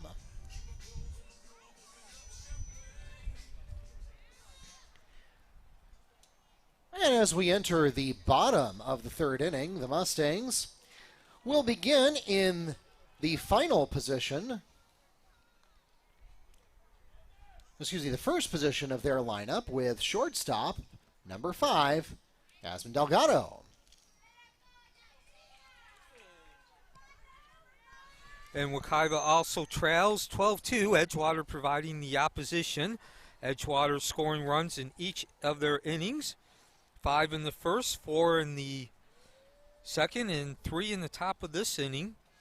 And as Mark also mentioned, I'm Neil Fisher. This is the top of the lineup. Yamelia Delgado, who's 1 for 1, steps in. As a matter of fact, I think however, 3 out of 5 half innings have started in the first position of the lineup. Yes, however, Edgewater, as Delgado looks at ball 1, is 2 batters short of going to the top of their lineup for the 4th time. So not only is the score that 10-run deficit, but you certainly can see the difference in their lineups as well. Ball 2 now. And this is Elena Pagan on the mound. Your starter for Edgewater, Elena Harvey, pitched to 1 batter. That was actually Delgado. She ripped the ball right off of Harvey's shin in the first inning. Very second pitch of the game, as the count's now 3-0, certainly a hitter's count. And Coach Farrow immediately went to Pagan to replace Harvey after the injury. She is now over. Harvey is now actually at third base. And Pagan, you have to give her credit. I mean, she's done her job. Not perfect, far from it, giving up the 2 runs, but as that's actually her first walk she's issued in this game. Only 2 runs, certainly what they needed, certainly what Edgewater needed today. Delgado walks to first. Next to the plate for Wekiva, pitcher number 1, Destiny Renante. So, Neil, my wife is a chorus director and a musician, and I've always said, as we get strike 1 there, that baseball and softball are the double reed instruments of the sports world. I'm a percussionist. Yes, and it just so happens I am a guitarist myself. So I'm a percussionist, and the reason I like being a percussionist, to be clear, there's a lot of skill and a lot of time and energy if you really want to become a virtuoso, just like with any other instrument. But if you're a beginner, in the meantime, if you're a beginner, you take the stick, you hit the thing. We have a stolen base. Stolen base, very good. In the meantime, though, if you're a beginner at that instrument, you take the stick, you hit the thing, it makes the sound. There is a fairly low barrier to entry if you want to be just a starting beginning percussionist, as opposed to a double reed instrument like an oboe, where you will spend 6 months getting no sound at all out of the instrument, and then you will spend another 6 months getting wounded duck noises out of the instrument, and then finally, maybe after a year of hard practice, you will be able to produce actual intentional notes. And baseball and softball is kind of like that, because you need to be able to throw the ball 60 feet and hit a box that's about 6 square feet. And if you can't do that, a 1-2 count now on Renate. You can't play. Yeah, and to that point, to piggyback on it, as a guitarist, it's pretty much the opposite in terms of the means, but the end result is the same. As here's the delivery, ball That'll be ball two. It's ball two. So- 1-2 count. But so as a guitarist, obviously the slightest, especially in the electric guitar, the slightest touch of the strings and you're making sound, but you have to learn how to control that sound. And But- it might take you a year to learn how to control the sound. Yeah, the bottom line, though, is in baseball and softball, it takes a pretty serious amount of effort just to get to where you can play the game at a basic level, particularly if you're a pitcher. Right, And when you deal with baseball, the boys' version of this sport, chances are, through nothing other than dumb luck, as we get a swinging strike out there, you're going to have 2 or 3 guys who played Little League, who played AAU ball, who played club ball, usually at the varsity middle school, level. something. But yeah, coming up through the most, JV. Most high schools. Yeah, coming up through the JV program, you're going to get 1 or 2 kids that have pitching experience. Because if you walk in the door in 9th grade having never pitched in your entire life, it's a tall order. I mean, And this is Emmy Castillo at the plate, the third baseman, 1 for 1 today. it's a huge leap to go from zero experience as a 9th grader, if you have not already been in the sport for years, to be able to pitch at the high school level. Softball, as opposed to baseball, while it certainly does have some opportunities at the middle school level and the club level, you don't see as many girls taking advantage of that before they walk in the door at high school. And so very often, particularly if you have a young team like Wekiva, you find, or Edgewater, or any number of programs here in Central Florida, you find yourself in a situation where you don't have anybody, or maybe one girl on your team, if you're lucky, who has any previous experience pitching and actually has the muscle memory to be able to hone and not start from scratch. And if that's the case, then for the first half of your season, I mean, it's You're no seeing criticism. what we saw today. Right, it's no criticism against any of these girls on the field. I mean, Lord knows I couldn't do it. Well, I will say this, and this doesn't really change the results as we get the ground ball to Chrysler, and nice sweeping throw over to first to bring the inning to an end at 12-2. Wekiva still unable to score, cut into that lead. But to finish your point, Mark. Hold on, let me give the inning recap here. That takes us to the end of the 3rd inning. The Mustangs scoring no runs on no hits with no Edgewater errors in that half inning. Leaving none on base, the score now stands 12-2 at the end of 3 innings.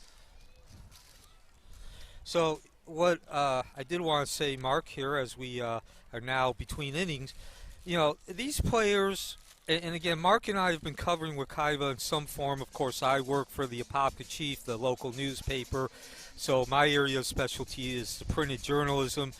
Mark works more on definitely the vocal side, being the public address announcer. He also, for the most part, runs the WekivaMustangs.com website. That's more of his specialty, the more 21st century progressive side of media. But bottom line is we've covered the Wekiva High School together for 15 years now since it opened. And I've only known maybe 2, maybe 3 teams in which the coach felt that the players were not giving it their best effort. They weren't coachable. But as you mentioned, Mark, the bottom line is still if you're not at the same skill level as your opponent, you're not going to be able to win, and you're going to see a lot of games like this. And, of course, I mentioned it several times today, this is a team, Wekiva, that has only 3 players returning from last season's team, and you can certainly see that difference. We are only 5 games into the season at this point, and it's going to take more. You can't, no matter how much you practice during the off season, no matter how much you practice in the month or so before the season, a high school version of spring practice, spring training, you're not going to win games when you only have 3 starters during that first half of the season. Yeah, so certainly, though, that being said, I will tell you that Wekiva softball has some of the best off-the-field chemistry that I've ever seen. If you don't follow at Wekiva softball on Instagram, you really should. It's worth your time. They have a tremendous following, and they have, it's not just belonging to a sports team. It's belonging to a club. and they have a lot of fun, and they do it with a lot of class. So certainly it's a team that's always impressed me, even if they don't necessarily always have the record to post at the end of the season that you might hope for. As we open with a strike here, and the Eagles will begin the top of the fourth inning in the 8th position of their lineup with third baseman number 6, Alana Pagan. Pagan 1 for 2 today. She singled and got the 4th and 5th runs in that first inning. As the count now 0-2, definitely in Renati, the pitcher's favor. And then she struck out in the second inning. She'll be followed by Nema Potter, the right fielder, and then Shenyari Jones, who has been a monster to Wekiva, 3 at-bats, 3 times reaching base. So Renati will go back to work with the 0-2 count. That'll make it 1-2, the low pitch. And Pagan has also done an excellent job. She actually came in after the first batter, the first Edgewater batter. The starting pitcher, Harvey, as she now has a 2-2 count. Elena Harvey took a hard liner. Ball ripped by Delgado of Wekiva, came right off of her right shin, and so she was unable to pitch past that first batter.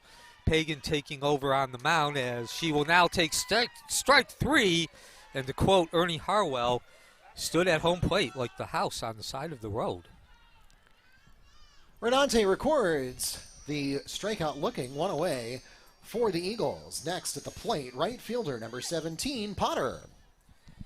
So just to close out the thought about Pagan, she has not had the best of days now, 1 for 3, but she's given up only 2 runs, and that's certainly exactly what Edgewater has needed as Potter lifts this into right field, and another error came right off the glove.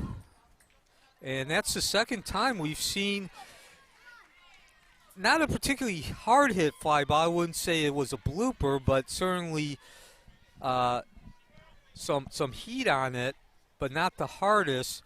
And the outfielder just simply dropped it right out of the glove.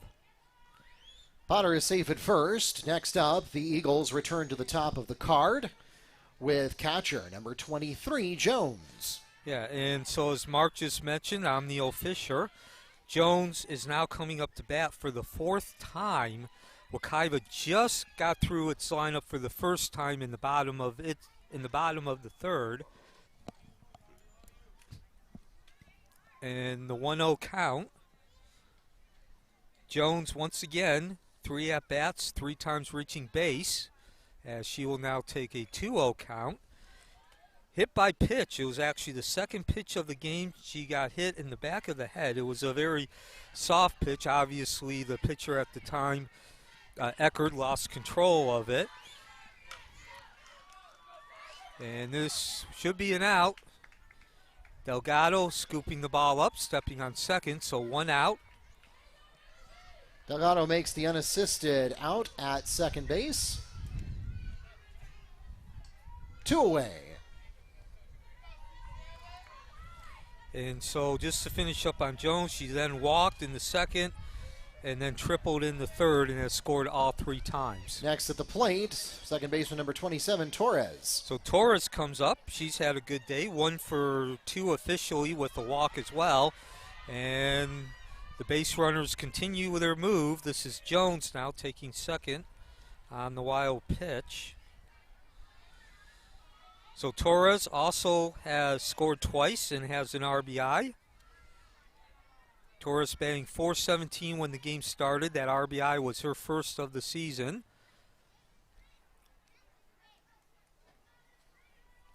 She also now has 6 walks on the season.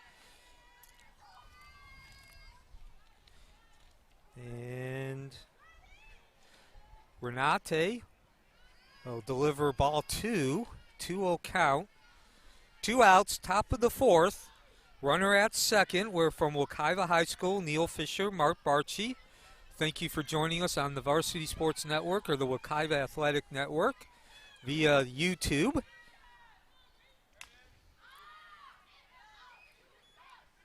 And that'll run the count to 2-1. Yeah, that one went way out of play.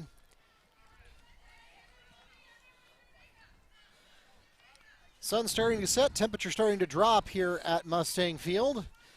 It was about 78 degrees when we started at about 6:15.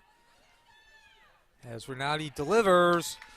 Oh, strike.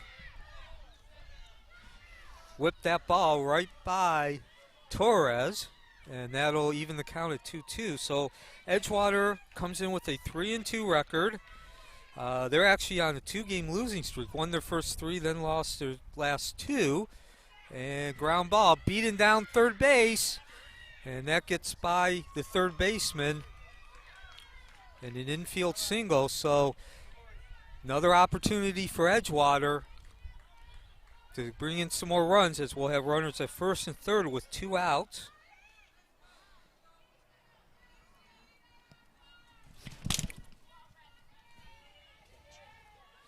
And that'll bring up Zakiah Chrysler now. Chrysler takes ball 1. She is 2 for 3 today. Flew out in the first inning, then a double in the second, and an infield single in the third. Scored a run on that infield single. Also has 2 RBIs. And so getting back to Edgewater after today, tomorrow they will take on Jones at home. And then Central Florida Christian Academy on Thursday as a 2-0 count now.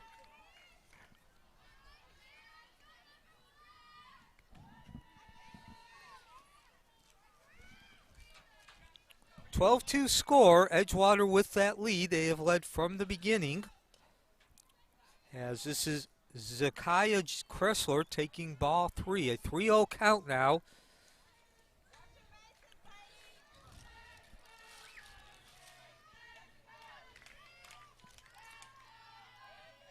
As Destiny Renati on the mound for Wekiva. And boy, just what she needed. And they got a rundown now. Oh, ball dropped. And the run's going to score.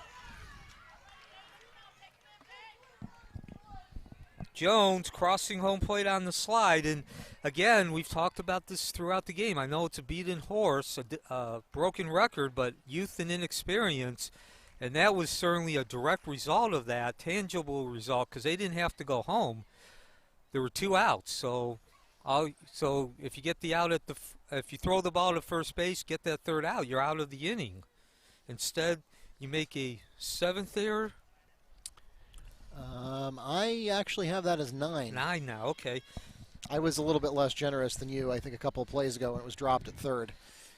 Yes, that was an error. So, and again, that's your tangible statistic, the 9 errors.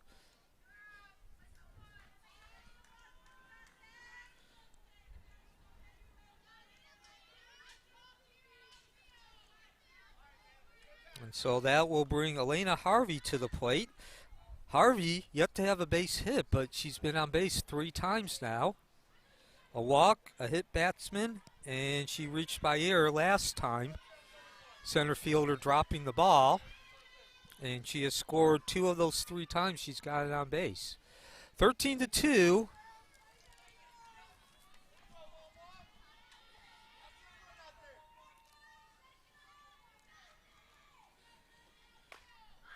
Hit hard and deep, and off the wall.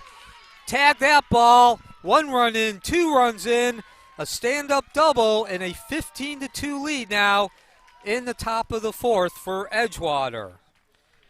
Harvey picks up a 2 RBI double deep into left center field. Next at the plate for the Eagles, first baseman number 21, Combs. And so mentioned Harvey had yet to get a base hit. She had reached base 3 times, and now she gets that base hit. And that was just a well-hit ball. Renati putting it right over the plate. And as Mark said, now Josephine Combs will step in. She is 1 for 3 today. Reached base twice, though, as she takes ball 1.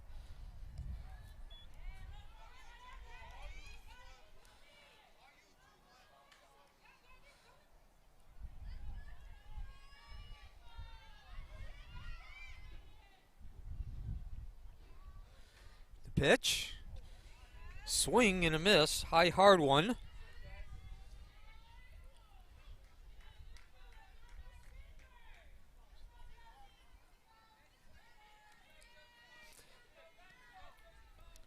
And so, Mark, one other thing that it didn't look this way as Renati delivers. There's a slap.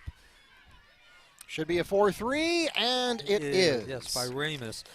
Play is made on the throw from Ramos to Schoen, and that will take us to the middle of the fourth inning. 15-2 the score at the end of 3.5 innings. And so, Mark, I was going to say, complete that note, another hit, and you might be looking at now flirting with the mercy, the end of the game rule. It's 15 runs at the end of the fourth inning. Actually, excuse me, it's 12 at the end of the fourth inning. So we are actually still in that area where we could have a game that goes only 4 innings. So we'll return, see if Wekiva can get a couple runs and avoid the game being cut. So what's the official, because I didn't want to say mercy rule, but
As we enter the bottom of the fourth inning, the Mustangs will begin in the fifth position of their lineup with first baseman number 3, Avery Schoen. and that's going to be one out. Chrysler going in the hole. One pitch, one out. Chrysler makes the fly catch, one away for the Mustangs. Next at the plate for Wekiva, number 13, Mackenzie Eckert.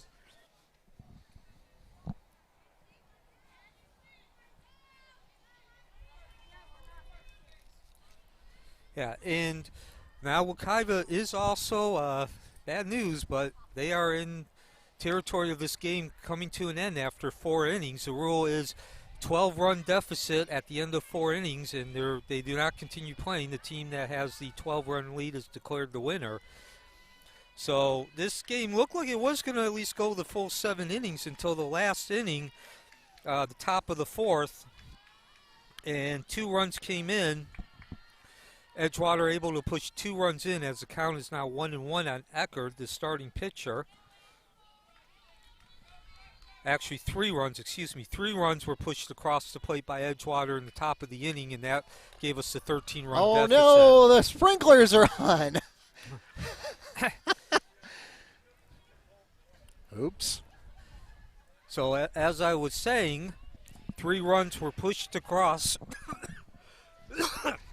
home plate by Edgewater in the top of this inning, and that upped the lead from 10 to 13. And again, 12 runs at the end of 4 innings, and that means the game is over. Well, And First, before we do that, we're going to have to fix the irrigation system. Yes, that's where I was going, is that we might not even get to that point. So I now see Brian Bruce, the Wekiva Athletic Director, is heading out onto the field. And in the meantime, this has been a game that, unfortunately for Wekiva, it's been the pattern of the season. They come in 1-4, and we've beaten this to a dead horse, but there's just no way around it to really explain why Wekiva's 1-4, and they've given up 35 runs, 16 of which are unearned. They're just a very young and inexperienced team. Only 3 players returning from last season's team. They've made 9 errors today.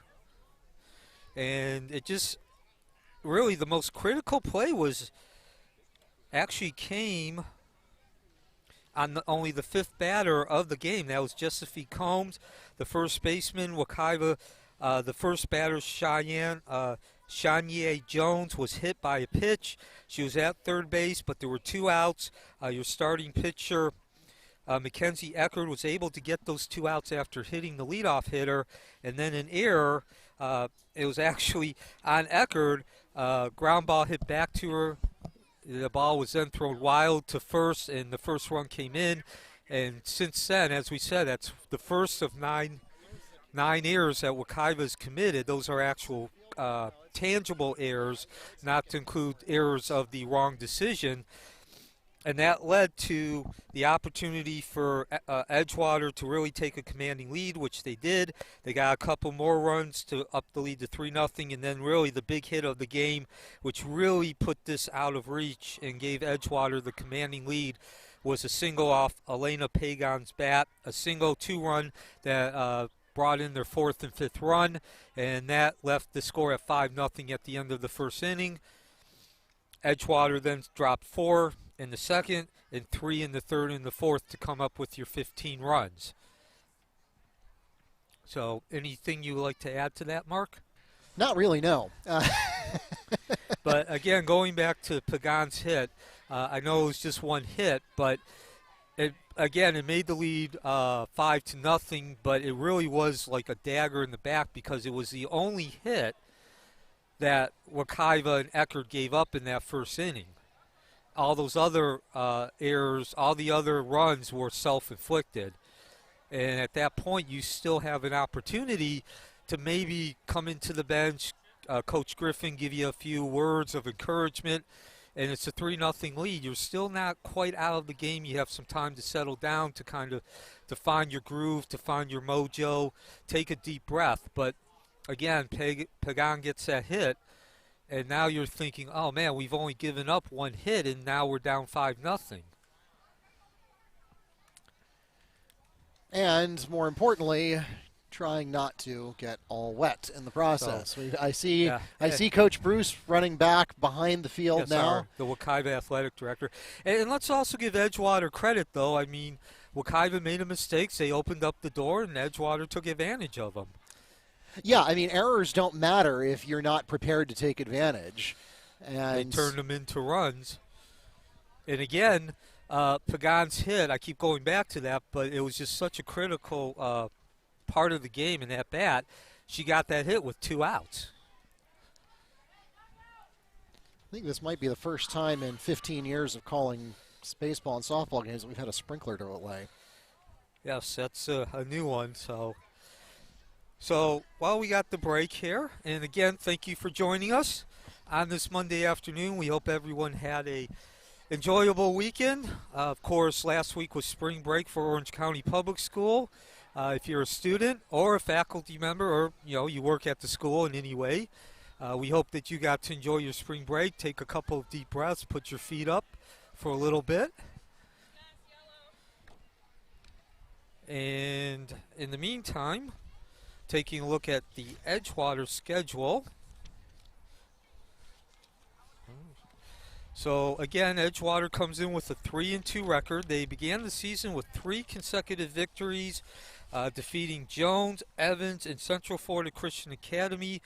Certainly they did not have any problems with scoring runs as they pushed 19, 17, and 17 runs respectively across home plate.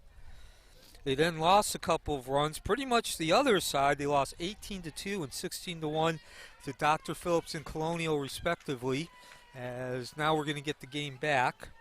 So their next game will be Jones. They take on Jones tomorrow. That will be a home game. Thursday against Central Florida Christian Academy. Then next weekend is Tahopa Caliga out of Kissimmee. That's a newer school. I believe they're only 3 seasons old. And then Oak Ridge on the road.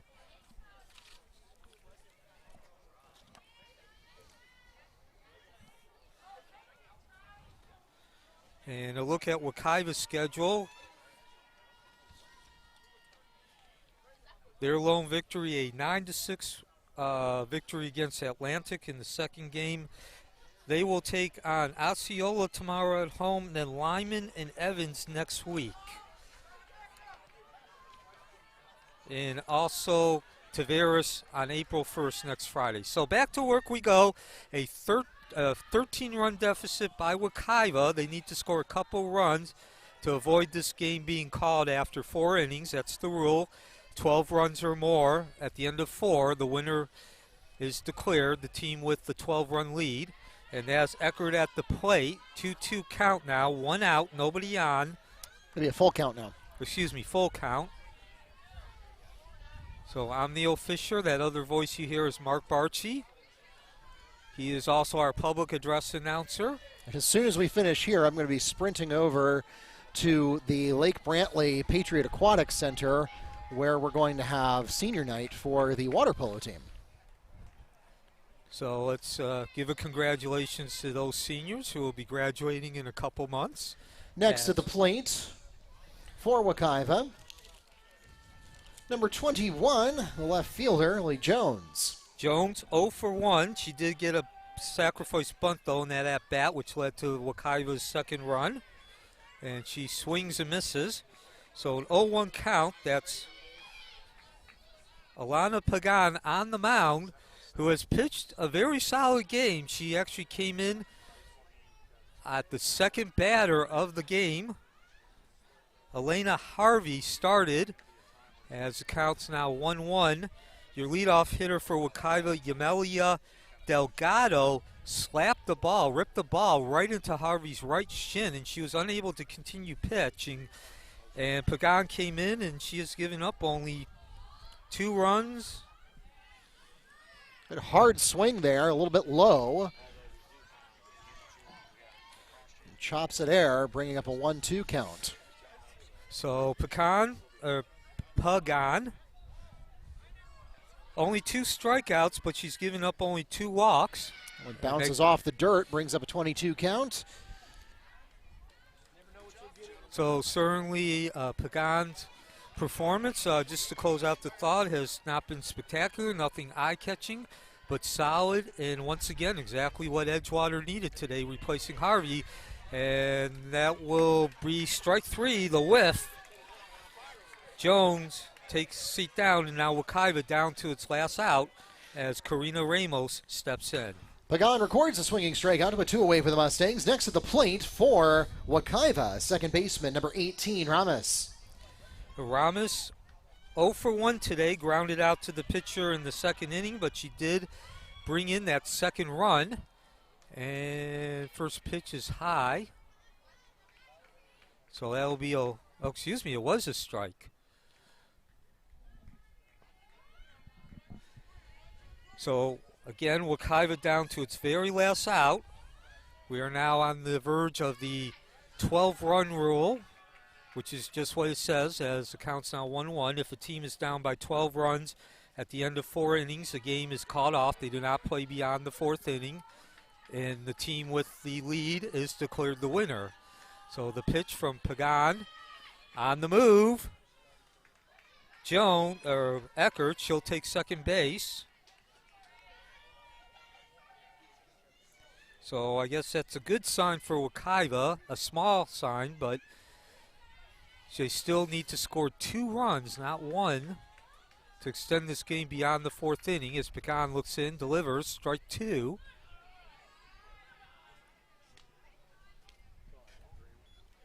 Excuse me, that was actually ball three. So 3-1 count.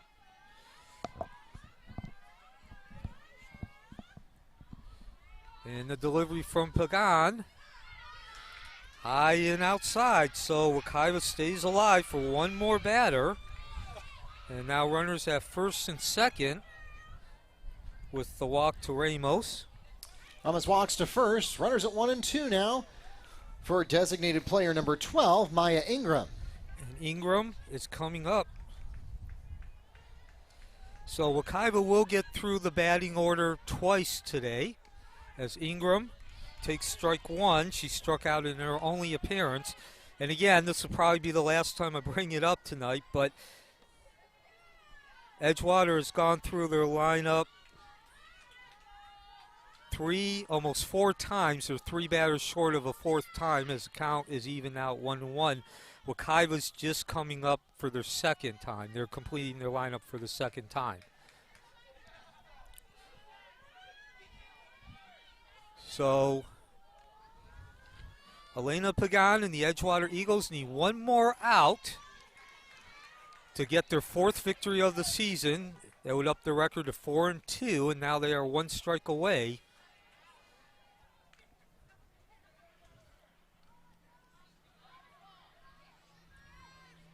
A 1-2 count on Ingraham.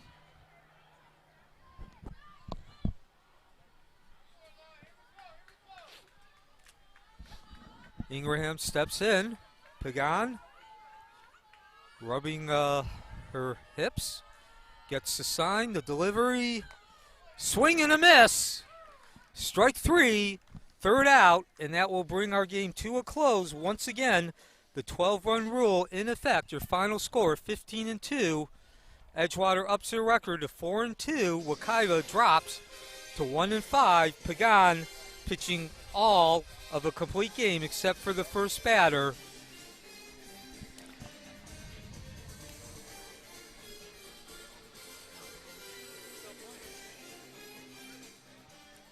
Hang on, Neil. I think we may have been misinformed about the 12-run rule. Okay.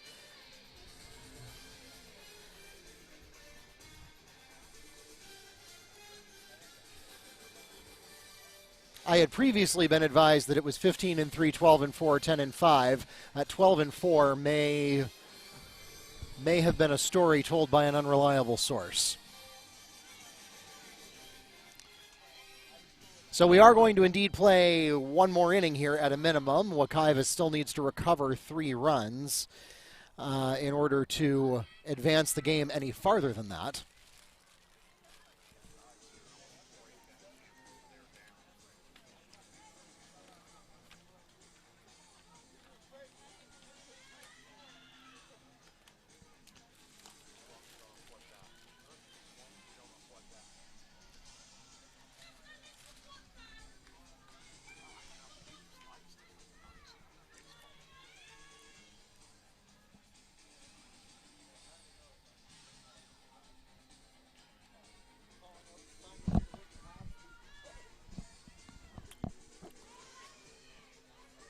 Okay, so please forgive us. We are going to continue to play. I guess there is no 12-run rule. I believe it's a 15 and 10-run rule then. Yes, the 15-run rule and the 10-run rule I know are real. It's 15-3 or 10-5, but 4-12 is apparently not a thing in Florida. And that was Taylor Moore, who just grounded out to first base, so 1 out in the top of the 5th. As Renate continues on the mound. As we entered the top of the 5th inning. That was the 6th position in the lineup. Moore grounding out to first there. Next up is center fielder number 15, Cruz. Cruz 1 for 3 today, but she has reached base twice. Renate delivers, first pitch swinging and nothing but air. Cruz reached base on a fielding error by the third baseman in the first inning. Went straight through her legs, then an RBI single in the second, and grounded out to first base, her last at-bat in the third inning. So That'll be an 0-2 0-2 count count. there as she fouls that one away.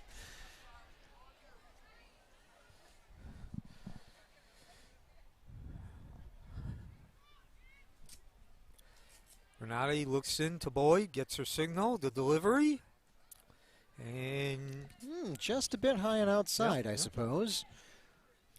Pretty clean from this angle. so a 1-2 count. 15-2 lead for Edgewater. They have led from the get-go tonight. And there's strike 3, ball dropped. Gotta hurry though.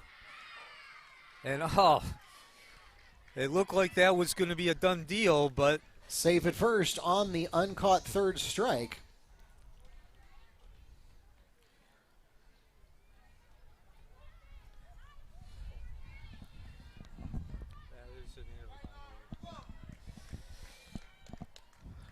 so now stepping into the plate, who we spoke about because we thought the game was over at the end of the end of the last inning. That's Alana Pagan, the pitcher. A solid pitching performance, as I talked about in the last inning. 3 strikeouts, 3 walks. Not so much at the plate. 1 for 3, 2 strikeouts. However, that 1 walk, as I mentioned when we had the pause, as she will now take ball 2, in my opinion, the most critical, the most important hit of this game. Edgewater had a 3-0 lead, 2 outs in the top of the first, and she slashed a single into left field, which upped the lead to 5-0. And that came with 2 outs. And Chance to recover, and she does. Play is made on the throw for the Mustangs. Renante to Schoen for the 1-3 ground out, 2 away.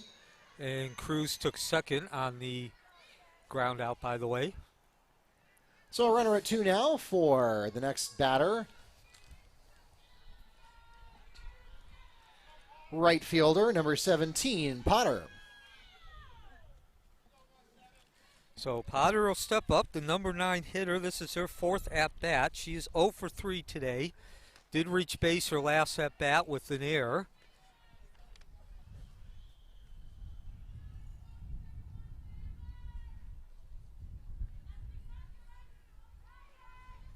And the 1-0 count. Renato gets her sign from the wind-up, ball 2. Nope, that's a strike. It is a strike. Called strike. It was in there.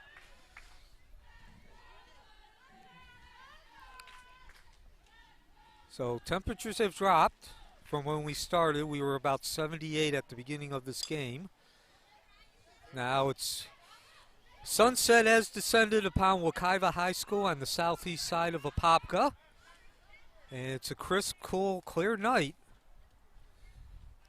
My computer here says it's 71, but it feels a little bit cooler than that with the wind chill. Is it? So, in the meantime, that is Potter taking first on the hit batsman.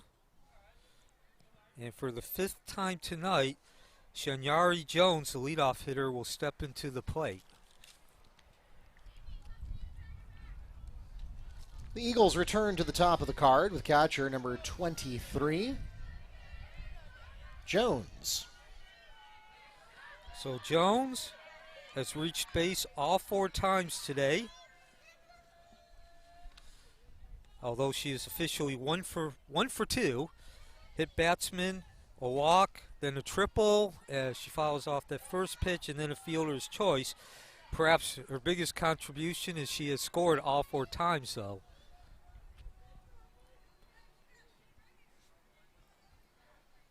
So Renate gets her sign from Boyd. Looks back into the plate and delivers ball 1. That'll even the count at 1-1. Wekiva 1-4. Edgewater 3-2. And the pitch from Renati. 2-1 count. We're in the top of the 5th. Edgewater with the 15-2 lead.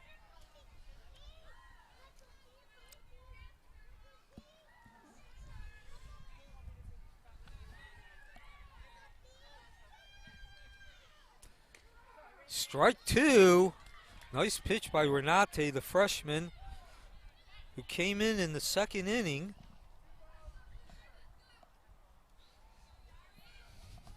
It'll even the count at 2-2.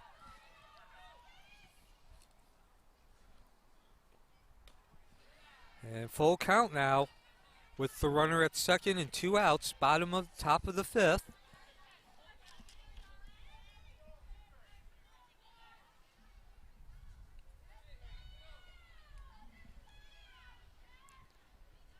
Wekiva trying to keep that deficit at 13. Pitch number 6 away. It's a chopper, and it's going to the infield. Throw is not there in time. The play was attempted there from Delgado to Ramos, and the runner just beat the throw there. So that will load the bases and bring up Jaceres Torres. Next at the plate for Edgewater, second baseman number 27, Torres. And Torres has steadily gotten better tonight as she takes ball 1. Hit a sacrifice grounder. That was a critical grounder in the first inning because it moved Jones over to second, and then she, of course, wound up scoring the first run. A walk, and then a single, and then a double off the bat of Torres, and that streak's going to continue under the glove of Ramos. And throw home, not in time.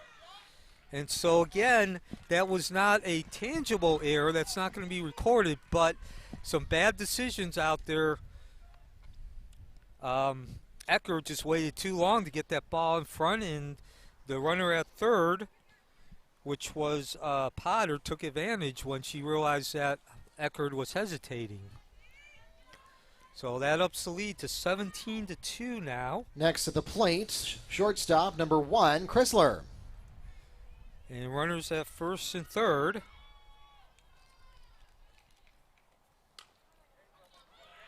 Should be a 1-3 ground out, and it's another error.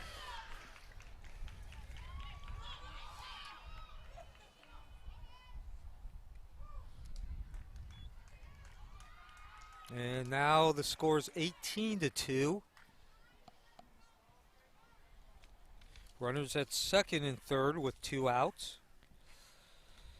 Next at the plate for the Eagles, number 11, Harvey. And we've mentioned several times tonight, Mark, that Harvey was the starting pitcher. She had to come off the mound after the first batter. Took a hard line drive off the right shin, but she has stayed in the game playing third base. And she is actually 3 for 4 now. Excuse me. No, actually, she's 1 for 2. So now 2 batters in a row. The Mustangs have been within a whisker of ending the half inning.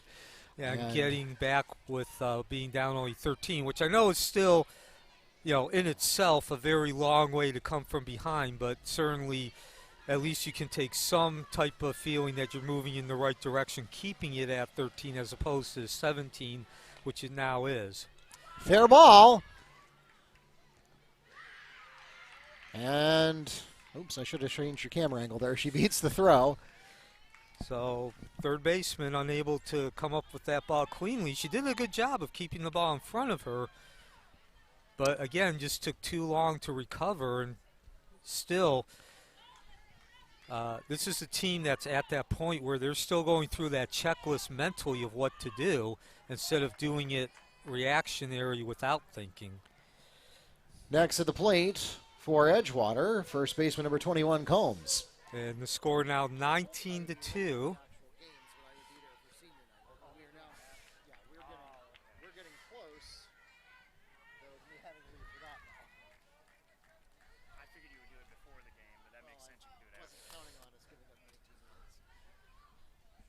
So, and Josephine Combs steps into the plate. She is 1 for 4 today. Has reached base twice, though.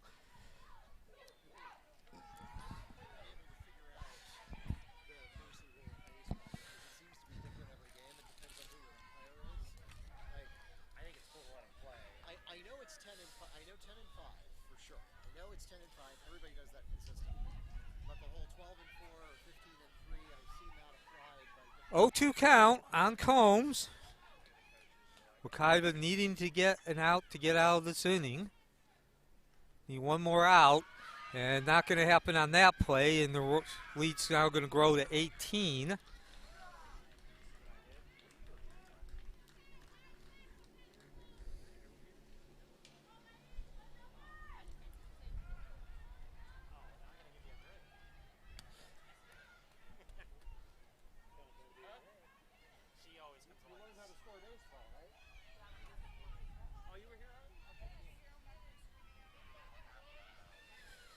So Renati looks in.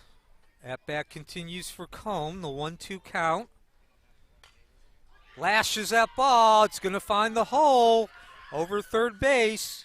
Rounding third and scoring the 21st run is Harvey. And taking second base is Combs on the throw home.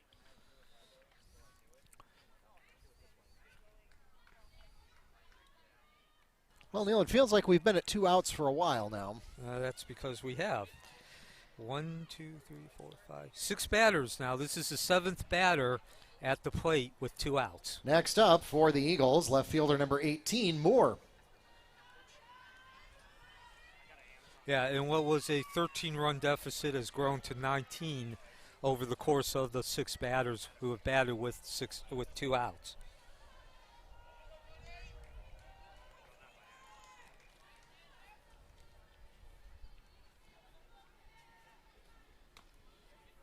And ball 1.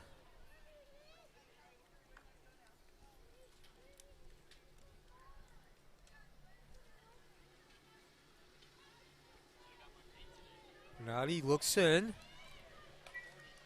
fouled off.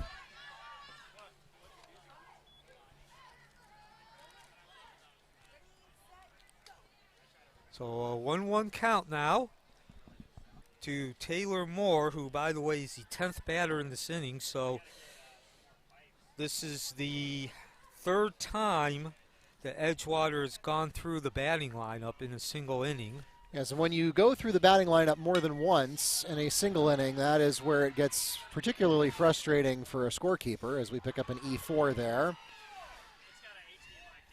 And another run scored. You can tell the Mustangs are getting tired now.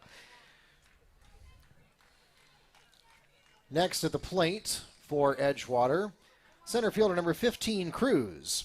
So as I started to say a moment ago, the reason that becomes frustrating for a scorekeeper is that you run out of space on the scorecard. If you're keeping a traditional scorecard, you have to start scratching through inning numbers because you only have space for 9 batters in each inning. Yeah. So that will bring Destiny Cruz up to the plate, 1 for 4. But she has scored 2 runs and an RBI.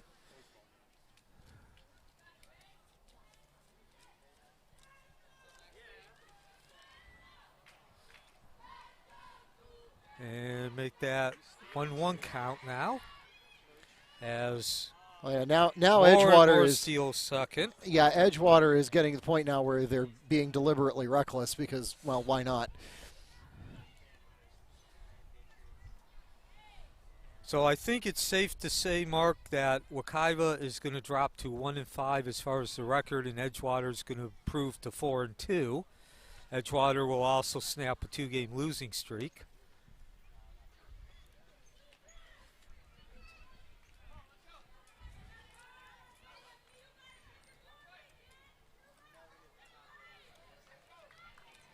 So Renati back to work with a 2-1 count, make that 3-1, and another base will be taken by Moore. That'll be third base.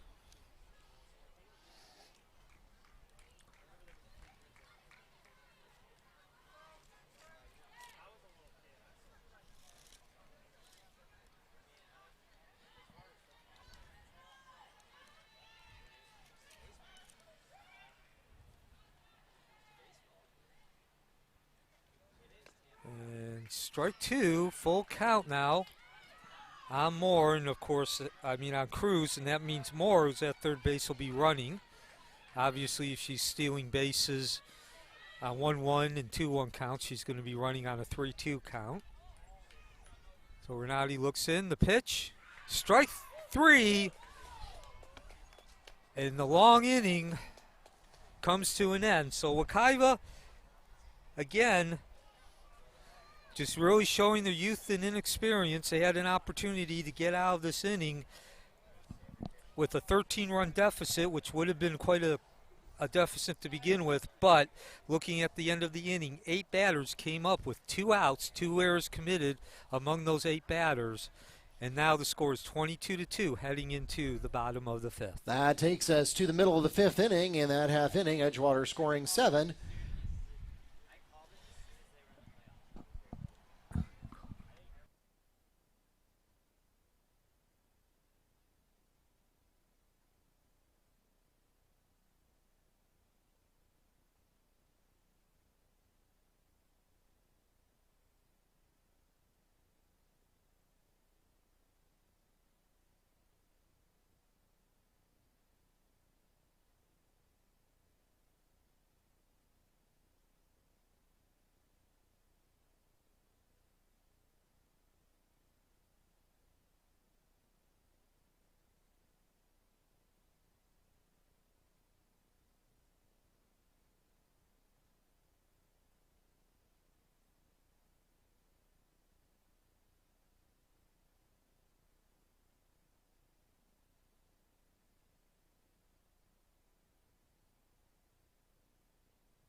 As we enter the bottom of the 5th inning, the Mustangs will begin in the first position of their lineup with shortstop number 5, Yasmin Delgado. And Wekiva trails 22-2 entering this 5th inning as Delgado takes ball 1. So Delgado, as Mark, my partner, said, that's Mark Barchi, who's also the public address announcer. I'm Neil Fisher. This is the top of the lineup. Delgado will be batting for the 3rd time. And ball's going to find the gap over Cruz's head, and actually Potter's head. And she's going to round second and go into the 3rd, standing up. So a good night for Delgado despite the score. Now 2 for 2 with a walk. Delgado picks up a triple deep into right center field. She's safe at 3rd. Next at the plate for the Mustangs, right fielder and now pitcher number 1, Destiny Renante. So Renate 0 for 2 today.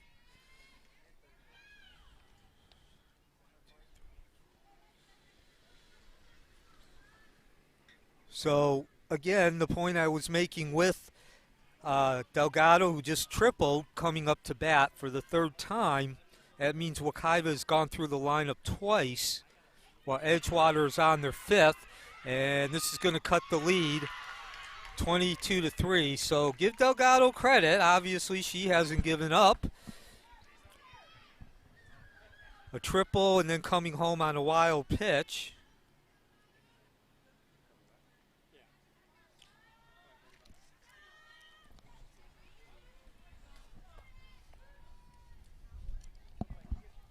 Alana Pagan on the mound for Edgewater. She's gone almost the entire distance. 1-1 count.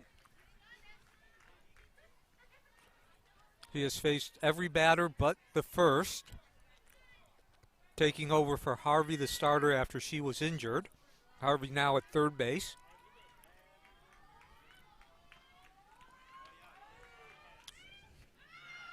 Two-one count.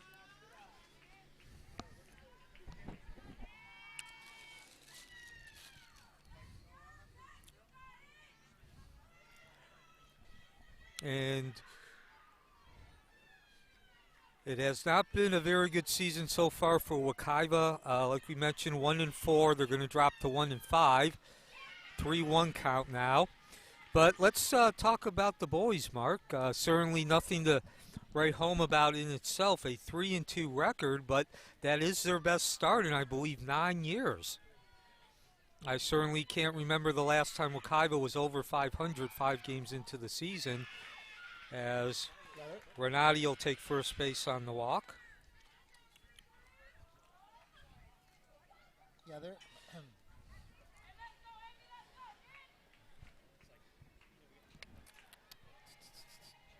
So we're having some technical difficulties here. But yes, Wekiva off to a 3-2 start. They will play Tavares on Wednesday. Next to the plate for the Mustangs, third baseman number 33, Amy Castillo. And then Tahopa Kaliga on Thursday, and then Central Florida Christian on Friday. So certainly an opportunity for Wekiva to get a couple wins there and keep the record above 500. That's the baseball team. As Castillo slashes at the ball, 1 out. As Renati takes second. Play is made at first to put one away for the Mustangs. That will advance Renate to second. Next at the plate for Wekiva, catcher number 23, Matrice Boyd.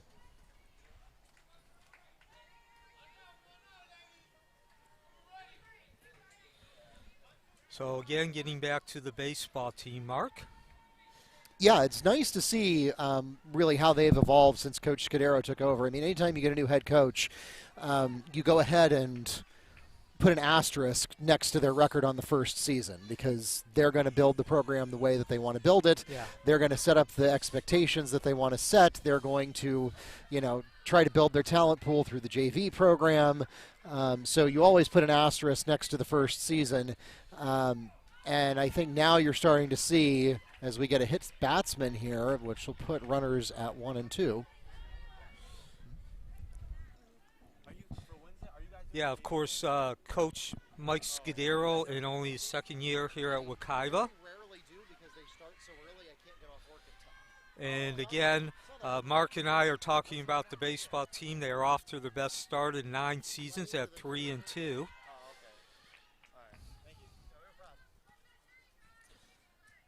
3-2 start, their best start in, I believe, 9 years, Mark. Yeah, absolutely. So it's really exciting to see what may eventually be happening with them. Yeah, this is Avery Schoen at the plate now, 0 for 2 today. And this also marks the most batters that have come to the plate in any one inning as well. 5 now.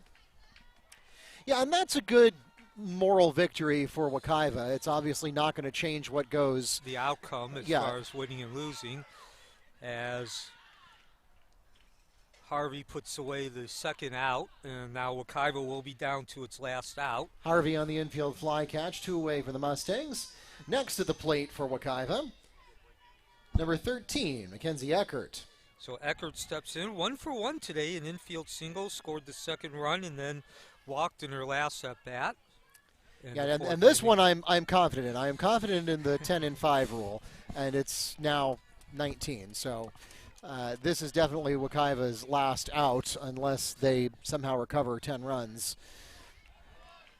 And we'll start with a swinging strike here from Eckert. But as I started to say a minute ago, this is a good moral victory that, obviously it's not going to change the win-loss outcome, but if Wekiva can end the game on a good inning, that shows that they have some stamina, some staying power, then I think that's a much better emotional state to come out of this game than just being pummeled by 19 and, ending with a 3 up and 3 down half inning. That's the last thing you want to do.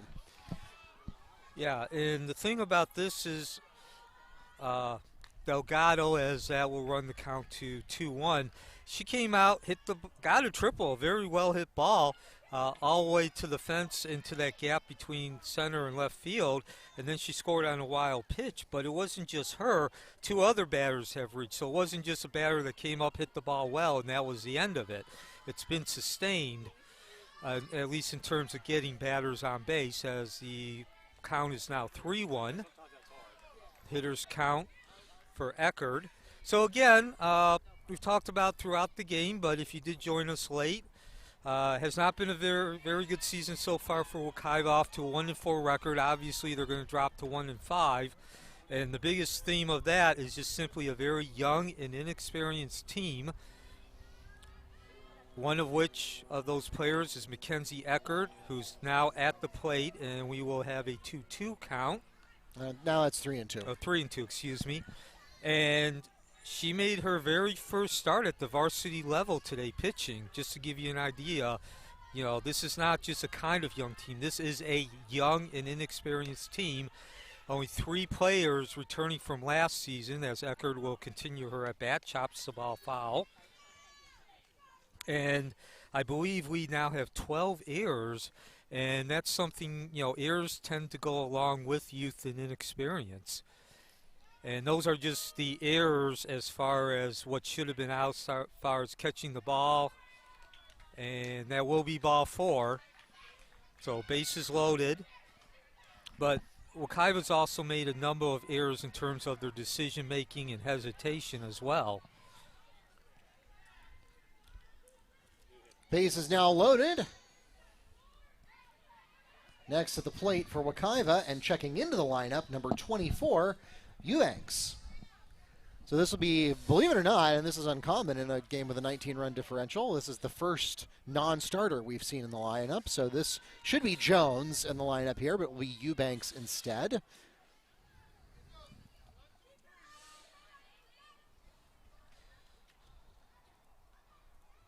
So Eubanks steps up, and that was only her second plate appearance of the year, but it's a very productive one. Gets a run in. And the hit batsman will automatically score a run. Next at the plate for Wekiva, checking into the game for Ramos will be number 22, McKinney.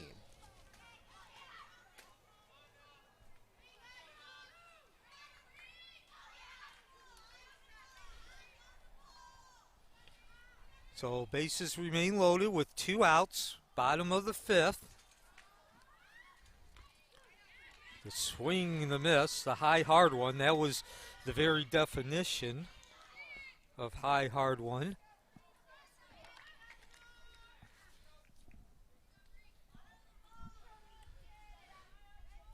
Wekiva down to its very last out. Trailing 22-4. To their credit, they have scored a couple runs here in the bottom of the 5th to at least show some resiliency and show some semblance of being able to compete. As you said, Mark, obviously not going to change the outcome as far as winning and losing, but certainly you want to end the game on a high note and something to build on. And we might have another run, and yes, we will. As Boyd crosses home plate. And that'll cut the lead to 22-5.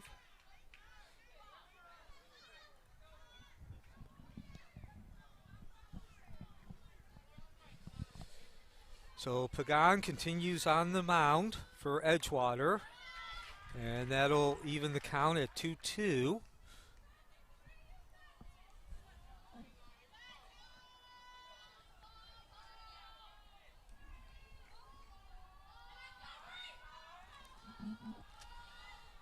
Pagan steps up, still looking for that one last out. Actually needs one more strike. And we'll have to wait at least one more pitch. 3-2 count now.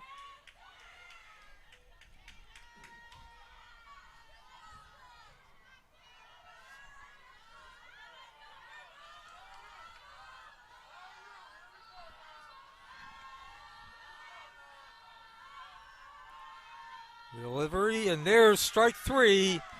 Swing and a miss. And the game comes to an end. Your final score, 22-5. Edgewater will up their record to 4-2. Wekiva will drop to 1-5 and give Alana Pagan credit, going the whole distance except for the first batter, giving up only 5 runs, exactly what Edgewater needs. Take us home, Mark. Takes us to the end of the ball game. The Eagles, 22 runs on 12 hits with 13 Mustang errors. Wekiva, 5 runs on 5 hits with 1 Eagle error, and that takes us to our final score.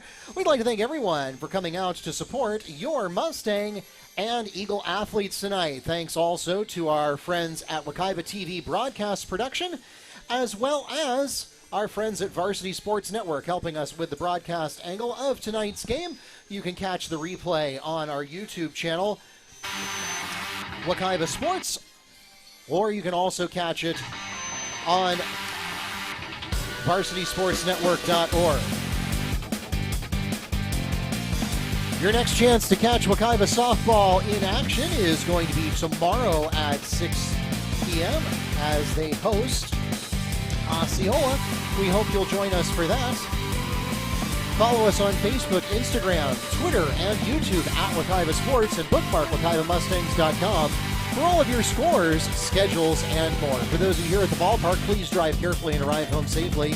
Those of you tuning in online, thanks for joining us on YouTube or Varsity Sports Network. For Neil Fisher, this is Mark Barchi, the voice of the Mustangs and Sports Information Director at Wekiva. And in association with VSN, this has been a presentation of Wekiva High School Athletics with Orange Technical College, both a proud part of Orange County Public Schools. Thanks for tuning in tonight. Good night from Mustang Field.